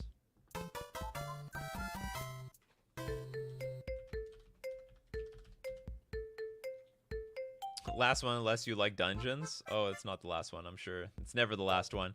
Okay, we got, what is this? Abzan. Abzan colors. We have a 3/3 God Warlock with first strike at the beginning of your upkeep. Each opponent creates a 1/1 black skeleton creature token with Decayed. Whenever a creature an opponent controls dies, create a 1/1 black shade creature token. This has got to be some sort of mythology that I'm not familiar with. Of course, the card is perfectly playable. Perfectly fine and playable. Let's see if my chess friend got back to me. Don't worry about being late. Make that money.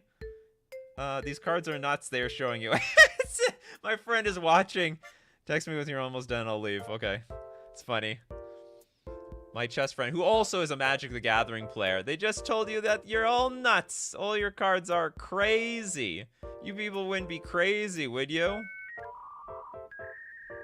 Yeah, you're all playing these insane cards. This one's tame by most standards. Anyhow. Dark Starstruck, we got just Belmont. Oh, this is the other Belmont or whatever. We did a different Belmont. Just Belmont. The 5th Hunter.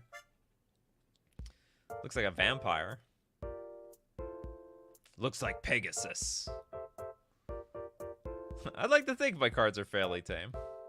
Yeah, even my in real life friends watch your show. Yeah, they're trying to keep an eye on what the hell's going on here.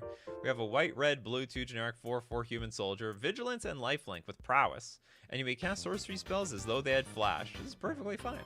This is perfectly reasonable Magic the Gathering card by most standards here. Sure, for ourselves, the Runaway Train. Runaway indeed.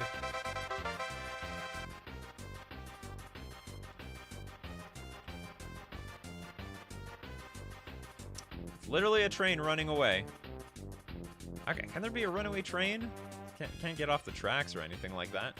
Black, 4 generic instant. Target opponent chooses 1. Pull the lever. Target creature loses indestructible until end of turn. Destroy that creature. Then create a number of treasure tokens equal to its converted mana cost and draw cards equal to its power. So target creature gets indestructible. Destroy that creature. That does not work. It's like, it's indestructible until end of turn, and we are blowing it up. Then create a number of treasure tokens equal to its converted mana cost. That doesn't make, what sense does this make? Oh, sorry, it loses indestructible. I thought it gained. Okay, target creature loses indestructible, then we're blowing it up. Okay, that makes all the sense. And we got walk away. Target opponent sacrifices 5 creatures. This also perfectly fine. Like it. Yeah, it loses loses. You know, I'm interpreting it gains indestructible. And it's interesting, target opponent chooses 1. Do you want your target creature to lose indestructible? Do we choose the target?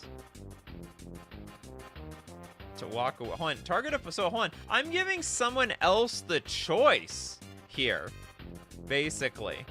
Oh, it's the trolley problem in MTG. So I'm giving somebody the choice to sacrifice 5 creatures from somebody, or they lose 1 creature. That was indestructible.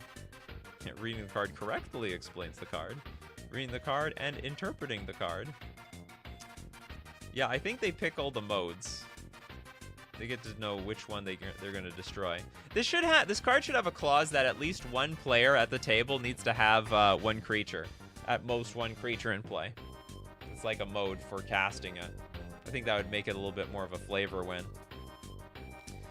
Dimitri! For non-Yu-Gi-Oh card. Captain Archer.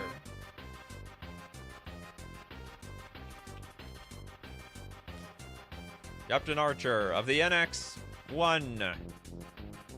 It's got Omnath mana, 8 loyalty.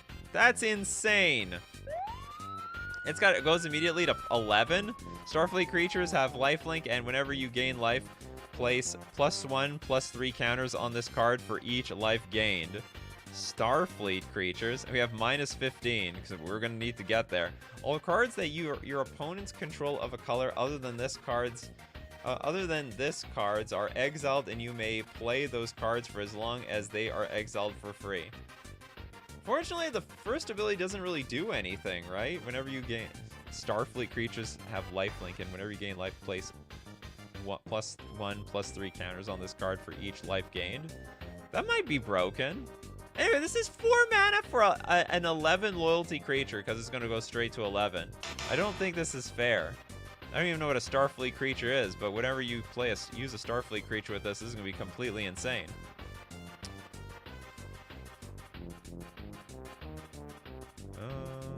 Holy crap, is this show still going on? What the F? I didn't know these were 3 hours. These are 3 hours now. This is going to be 3.5. This is going to be the last. Okay, first off, this is going to be the last time we do this once a week. Sorry, once every 2 weeks. This is the last time there's a 15 card limit. It's going to get shortened. It's probably going to be a weekly show at 5 cards each. It's probably going to go weekly. So be prepared. 5 cards each. weekly, probably Monday. We'll start every Monday with this damn thing. Monday Madness. Monday Custom Madness. Make sure you stick to your 15 cards, people. I don't know if anyone's gone over, but... Delayed Reckoning from Baking Catbug. I have too few super chats for this. For this show, that's for sure. I need like 1 million more super chats. Super chat sound effects. Delayed Reckoning is a black sorcery. Look at target opponent's hand. You may choose a non-land card from it and exile that card with a number of time counters on it. Equal to its mana value, +1. If it doesn't have suspend, it gains suspend. If you don't, draw a card and you lose 2 life. Look at target opponent's hand. You may choose a non-land card from it and exile that card with a number of time... Ooh, it gets time counters. You people are really creative with the time counters today. Devin has suspend, it has suspend. If you don't draw a card, you lose 2 life. I like it. Who's down here that I don't... We got the Emperor! Emperor just showing up. I don't know if you'll ever left. Hope not. 2 things to note about my cards earlier. Soul Broker's -9 creates both emblems with 1 activation, and 2, his -20 gives the opponent's demonic conspiracy. To be honest, I didn't catch that the first time. Thanks for straightening that out. Because that was a super chat, we'll donate that to the freebie section. To Yokon Miraculous Hero. It is a blue, white, green, red 4/4 human warrior with Commander Miracle 0. We reveal this card as you draw it for the first time each turn. This looks like a Majra card, giving like everything miracle as far as I'm concerned. When you haste, when Yokon enters, also a lot of Majra cards had haste. When Yokon enters the battlefield, if it was cast with its Commander Miracle cost, any number of target non-token permanents phase out. Then if 50 or more perms are phased out, you win the game. What the hell is going on here? Asmund, is that you? Is that you, Majra? Is that you? Is that your second account on here? Make it not look like you're spamming custom cards all over the place. Okay, let's get another one from Dimitri. Starfleet Academy course. See, you should probably, if you have a Starfleet theme, you should just put all the Starfleets together and then give like a $5 super chat or something. Sorry, a $10 super chat.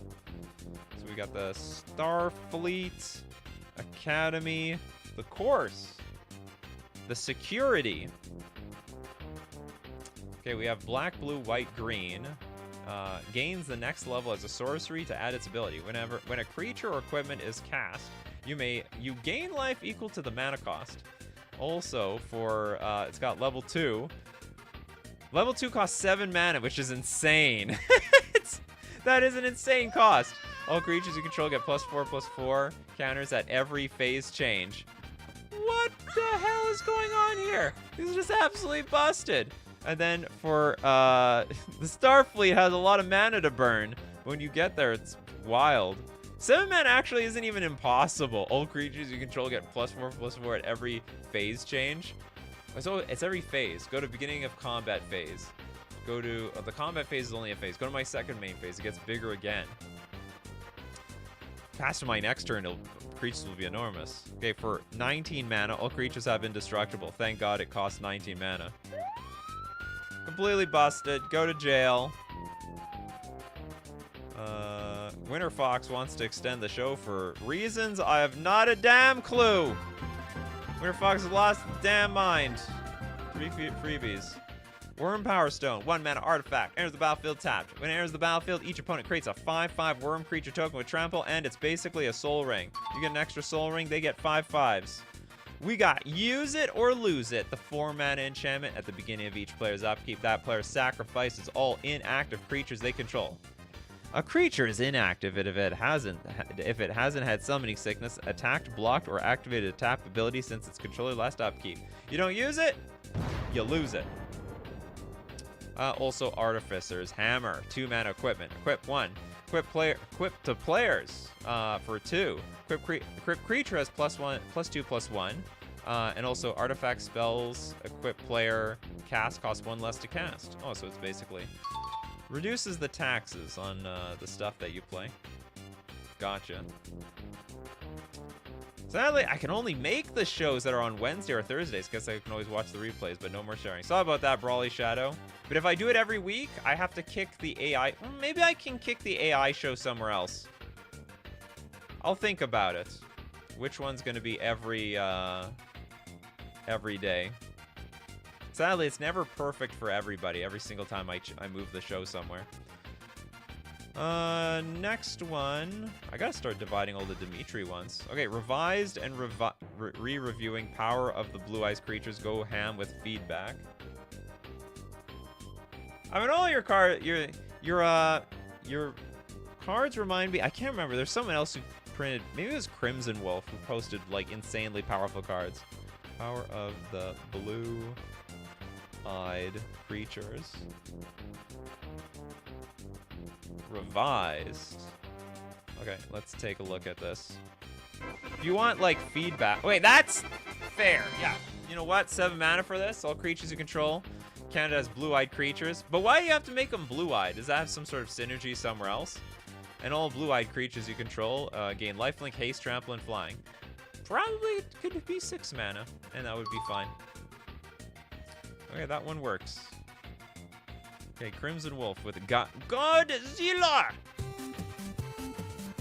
Godzilla.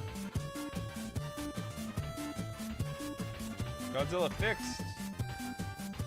Great art, I like it. Feels like a real full art card. It's got 15 mana for a 15/15. It's a lizard god. Vigilance, Island Walk, Persist, Haste, Trample. Whenever you cast Godzilla, all lands become islands until your next end step.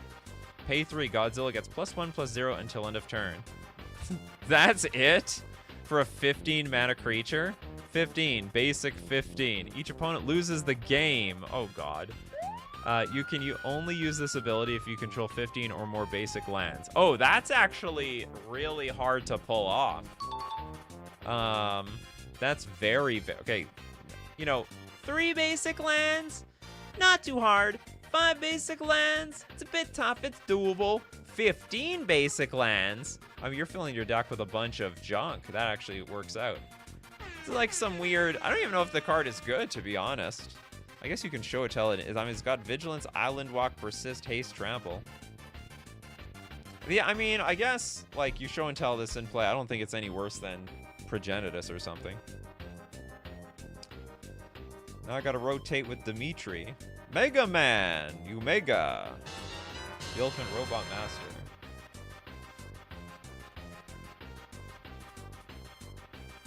Mega... Oh, it's separate. Mega Man. Squirt is a bit fidgety. You can put art on these things, you know. Okay, we got Phyrexian Colorless, Phyrexian, 8 generic for a Mega Man. 15 loyalty. It's basically an 8 mana card. +5, draw 4 cards. It's broken. Basically, so I think even Tron would play this card. Just sack 8 life to have a 20 loyalty thing. This card's loyalty is capped at 15. Oh, that's interesting. So... But what does it matter? Like, no one's going to attack it for 15 unless you got that Godzilla card. We need Godzilla to save us here. Godzilla to save us from Mega Man. -5. Destroy target creature. This card gains that creature's abilities and stats and becomes a creature. So I can destroy this is what you're telling me.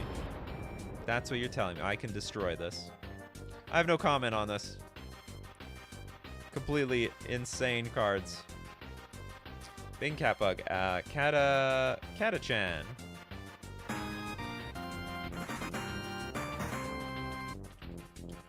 Barking Toad.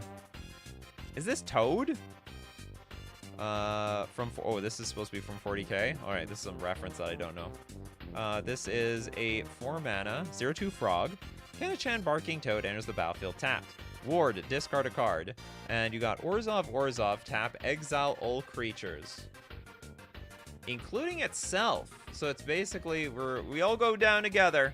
It's the end of the days here. Gonna boop the Snoop. Yeah, it's basically disc on a stick. But don't we have that? Didn't they make something like that in, what's it called? One of the Modern Horizon sets? I'm pretty sure they did. I don't remember though. How many songs? We've gone through so many songs. Okay, so I would like to pet this creature, says a Vulcan. Is that Orzhov Phyrexian mana? Yes, actually. It's hybrid Phyrexian mana. So you can either pay a white, a black, or Phyrexian. Magus of the Disc. Yeah, actual Navinral. You heard of Navinral's Disc. Well, how about Navinral himself? Brawly Shadow. Lux, the Lady of Luminosity.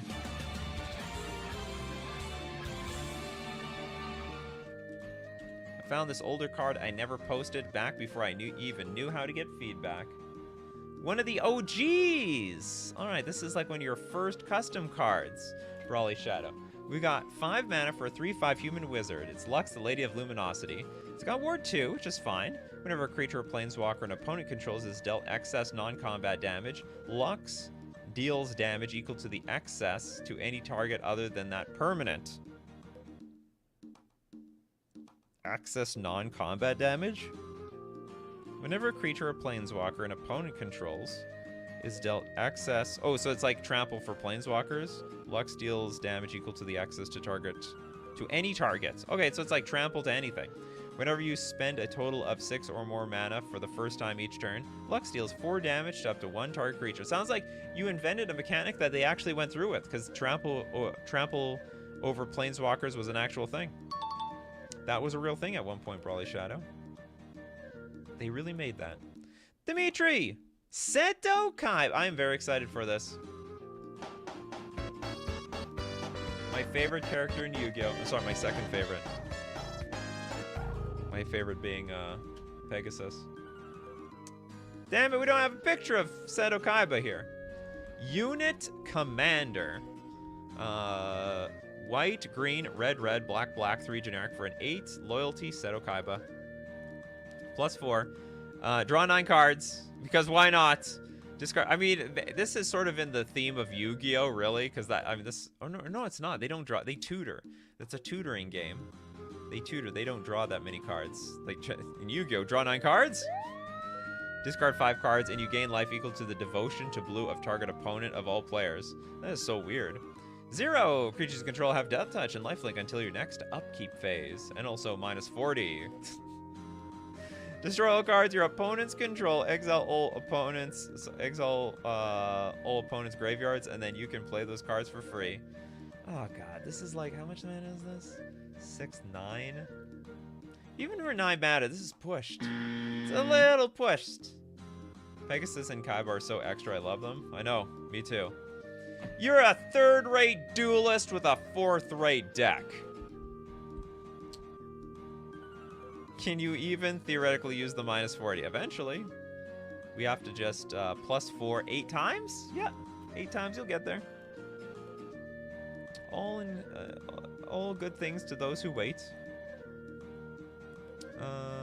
Corbinik, last card, real time. Is that what it's called, real time? Here, hold on.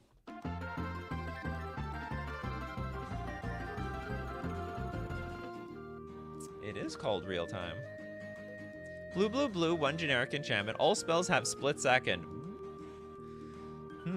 When everything is super, nobody is. Remember, everything will resolve itself in an orderly fashion. So yeah, that's fine. Split second is not allowed to have split second on the stack. I like it. I like it. It's weird.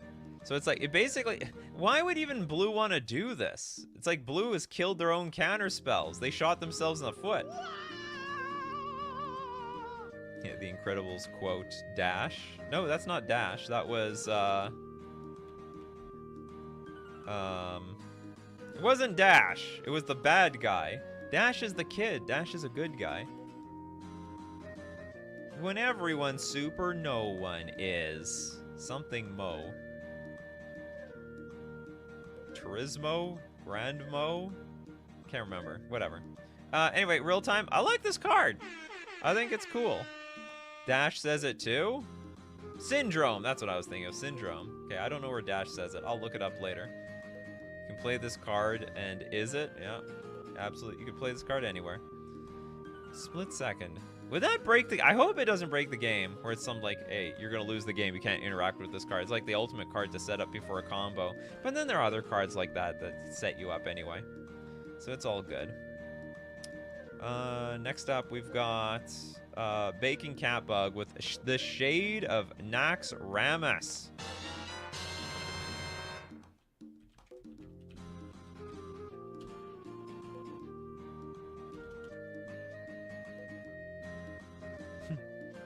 Welcome, you know, I also say welcome, Dimitri. It sounds like you found my channel finally. Shade of Nax Ramus is a black 2 generic 2/2 shade. It's got stealth. At the beginning of your upkeep, put a +1/+1 counter on Shade of Nax Ramus. What else are we gonna say about this? Is that it? This creature enters the battle with a hexproof counter on it. That doesn't sound very stealthy. Whenever it deals damage, remove all hexproof counters from it. That's interesting. So you just get that stealth for 1 turn, but then you get a +1/+1 counter on Shade. But then you gotta lose it whenever you deal damage. Definitely doable. 100% doable. Stealth or something. I just don't know if the keyword has anything to do with hexproof.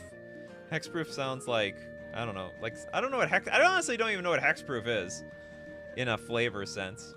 1 minute away from 3 hours. Yep, this will go down as the longest stream of all time. Okay, we've got another Dimitri special here. Dimitri's happy to find this show.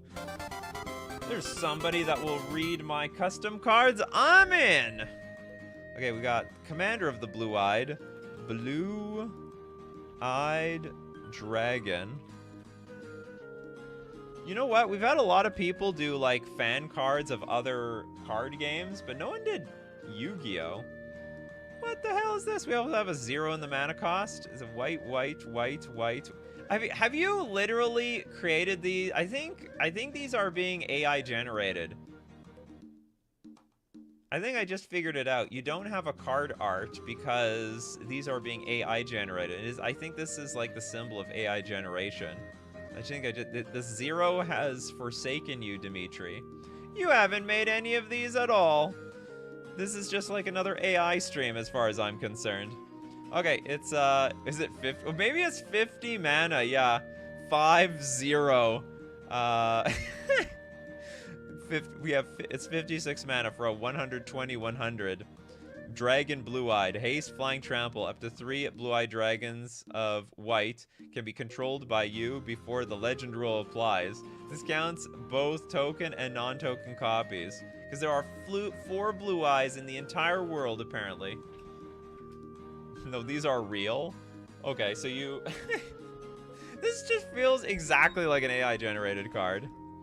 The Screams yeah, exactly. Screams Reanimate. Which makes this completely broken. This is very broken. Reanimate this win on turn 2. Well, yes. Exactly. You probably should have the clause. Whenever it's put into a graveyard from anywhere, you gotta shuffle it back into your deck. Probably should have that clause. Okay, next we'll go to Arcanus Ultra. Since I'm back, Omega 2. You're back just in time.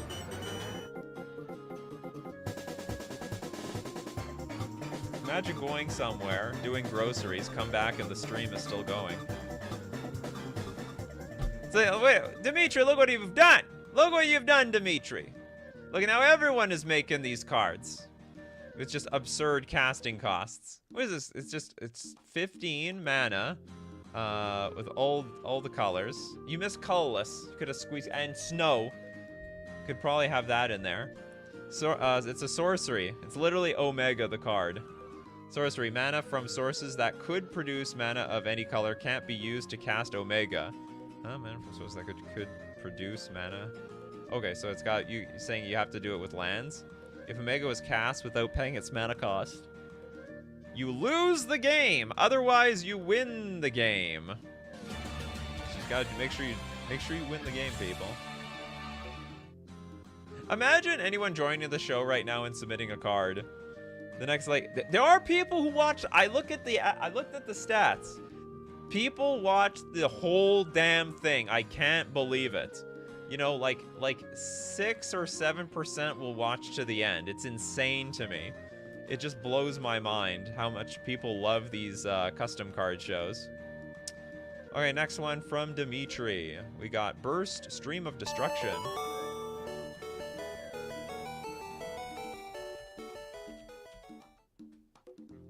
Only card that has artwork since I'm using the artwork from Yu-Gi-Oh! Of the same card name. Okay.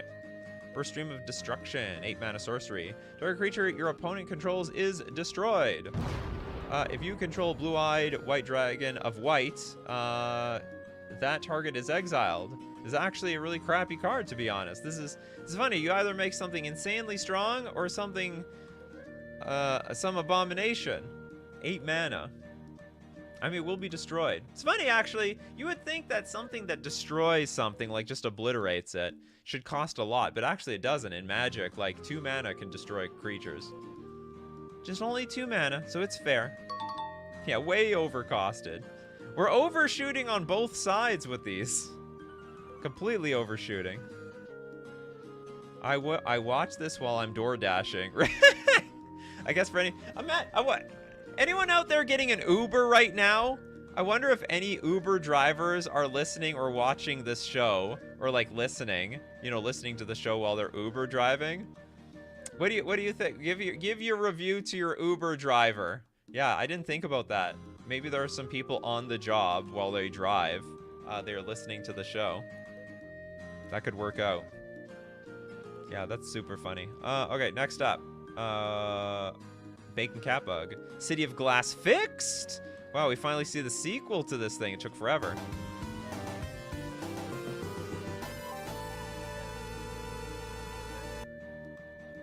Alright, City of Glass fixed. It is tap, add 1 mana of any color. Activate only as a sorcery.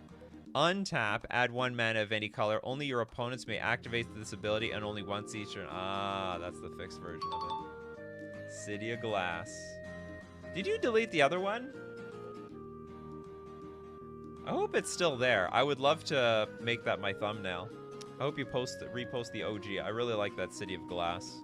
Oh, you have it on, sorry, you have it on, what's it called? It was on Reddit. Okay, I'm gonna pull it from Reddit. That was a banger card to make for a thumbnail. Dimitri, Blue-Eyed Mountain Shrine. I've heard these super chats a million times. And people ask, why is it pay to win? Because this is why. If I was rotating between super chats and non-super chats, the show would never end. I just basically have to take off my Wednesdays to do the show all day. I'm just thinking, can I just professionally do this? I'm just a guy that reads out everyone's fan art custom cards all day. Can we get this show to a point where it's like 8 hours long and I do it 8 hours a day? I mean, I guess I could do that. I'll retire off of this. Yeah, pay to extend. Okay, we got Blue-Eyed Mountain Shrine is an enchantment. Tap, conjure basic lands equal to mana cost of all permanents. Okay, hold on, we're creating out of nothing. Basic lands equal to mana cost of all permanents. Holy moly! Well, why is it an enchantment that, why is it an enchantment? I should experiment. You know, Brawly's Shadow can be here on Wednesdays but can't be here on Mondays. Maybe there's people who'd be here on Mondays but they can't be here on Wednesdays. I'll just try to make sure I do the show at every day of the week so I can capture the whole market. Bro, you know we love you, Nikachu. Yeah, I know. Well, anyway, this card doesn't make any damn sense. It's an enchantment that taps, which is not really a normal. I don't know. I guess there's nothing against enchantments tapping. I just never seen it before. And on top of that, every turn we're gonna make that many. It's only for 3 mana though. That's no way that's possible. Where'd this come from? Oh, this came from Dimitri. It's literally, I would show you all my decks at once in one setting.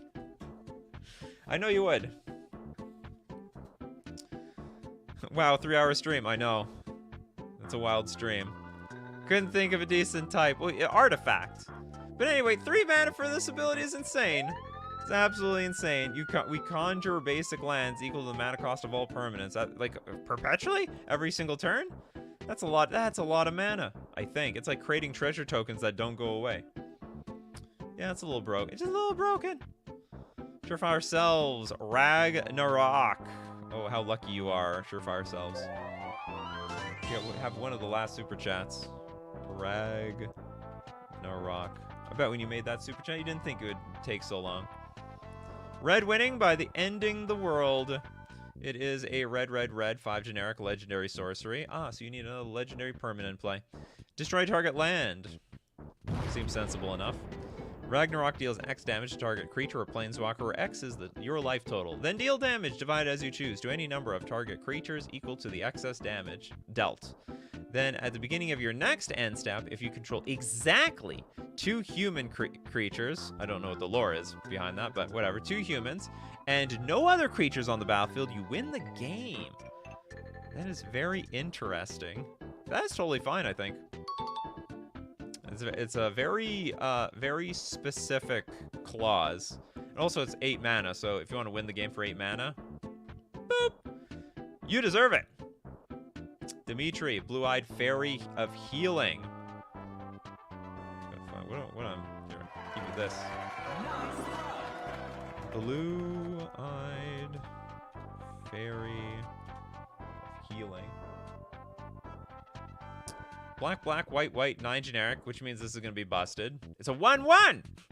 When a I can't, you know what? I can't predict you, Dimitri. You're like what? You're that meme online where it's like, never let your enemies anticipate your next move. I have no idea what to expect from you. So it's a 1/1. When a creature enters the battlefield, you gain 8 life. That's a lot of life. When a creature dies, all creatures that get that creature's stats as +1/+1 counters. And when a card gets exiled, destroy this card. This is so weird. So I wonder, this has to be some sort of what's it called? Yu-Gi-Oh parallel. After Ragnarok ended the world, according to Norse lore, there were 2 humans named Ask and Embla, I think, that went on to repopulate the world. Oh, so like an Adam and Eve story, under the guidance of a resurrected boulder. He himself doesn't even know. Well, I accused him of making AI-generated cards. He said no, he didn't. He made them all himself. This is all Dimitri, all right here. Again, you're welcome to suggest edits. I can't! I don't even... Okay, it's like... How about instead of for 1 billion mana, it's just 5 mana. Whenever a creature enters the battlefield, you gain 2 life. When a creature dies, all creatures get that creature's stats as +1/+1 counters. How about whenever a creature... You can say whenever a creature dies... Put +1/+1 counters equal to that creature's power to target creature. Just 1 creature. Or I should say, whenever a creature you control dies. Maybe that's how it works. Whenever a card gets exiled, destroy this card. I guess it's fine. That clause is fine. We gotta get that thing off the battlefield. It's so broken. Okay, we got another one from... actually, hold on. Crimson Wolf made one. We'll get back to Dimitri. We're gonna end the show on Dimitri. Malinia, Blade of... something. Blade of Mikella. Ooh, this is a nice art. For Mardu, it's a 7/4 demigod. Cumulative upkeep of 3. So you're probably going to keep this 1 turn. Flying First Strike, Death Touch, Shroud, and Poison 1. You know what? I like it. It's not going to be around for very long. Anyway, even though it has all those stats on it. And last but not least, we have Dimitri's. Dimitri ended up being the bacon cat bug of today. The floating head. Screw it, going ego. So a card based on you?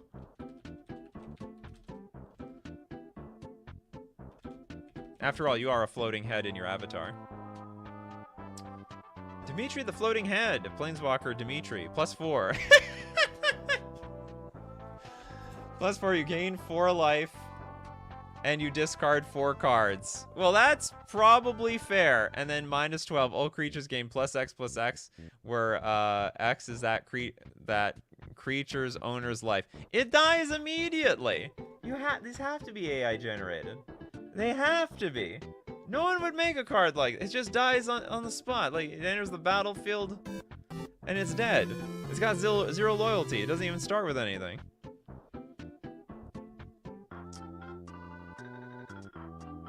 Thank you for a show. Great show again. I appreciate this. You're welcome, Sounds. Not until end of turn. No, not until, yeah, all creatures get +X/+X, where X is that creature's owner's life. Anyway, it doesn't matter. This thing's just gonna be dead on the spot when it enters the battlefield. No, I just didn't know about the 0 loyalty rule. Yeah, well, the loyalty is like equal to its like power, I guess, to the ability for it to spend on. Oh, you thought it could start at 0? Yeah, if a planeswalker has 0 less loyalty, it's dead. To the gutter it goes. Dimitri, Pikachu, the flying mouse.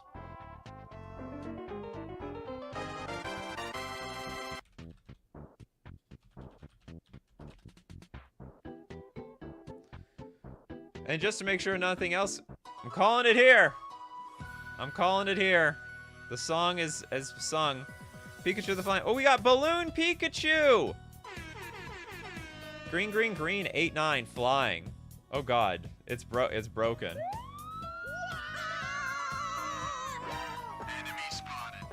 Yeah, Nikachu the flying house basically. I think this would just make a lot. First off, I like it's cute, it's flavorful. Although I don't think Pikachu is honestly that strong. It's literally a mouse. It has zapping power. Like Pikachu would have this like tap, deal 5 damage to target creature, but outside of that, I think Pikachu is just basically like a 1/2 or something. Maybe the real AI is somewhere here. Yeah, maybe that's possible. Thank you so much, everyone, for another wonderful show here on Coffee and MTG. That's it for our custom card show. If you want to be here, you gotta be here weekdays, 3 p.m. Central Standard Time. Okay, I don't know exactly how I'm going to change the custom card show, but be prepared. But probably it's gonna be on Mondays, probably. 3 p.m. Central Standard Time. Thanks everyone who supports the show. If you're a patron on Patreon, member on YouTube, or use Superchat to be part of the show. And thank you so much for being part of the crew. Everyone here, also being part of the show directly. We got Soft Feather, Bell. We got Rowran, Rockman, Crimson Wolf, Abzo. We got Datum Draws, Maja. Everyone who's just listening and lurking in the background are coming up. Steve Cooper, Arcanus Ultra, Plasma, Pedgeman, Amazing Crack Monkey, Brawly Shadow, Sounds, Abzo, Ephreer, Hyena, Baking Catbug. Yeah, fingers crossed that sticks here. Who else do we have here? Toilet Duck. Yeah, we got everyone. Because you guys are the show. So as usual, my coffee crew, and Pyro Bob, and Jess. Keep brewing up them coffees, and we'll keep brewing up the magic. Take care of yourselves. And I will see you at the next cup.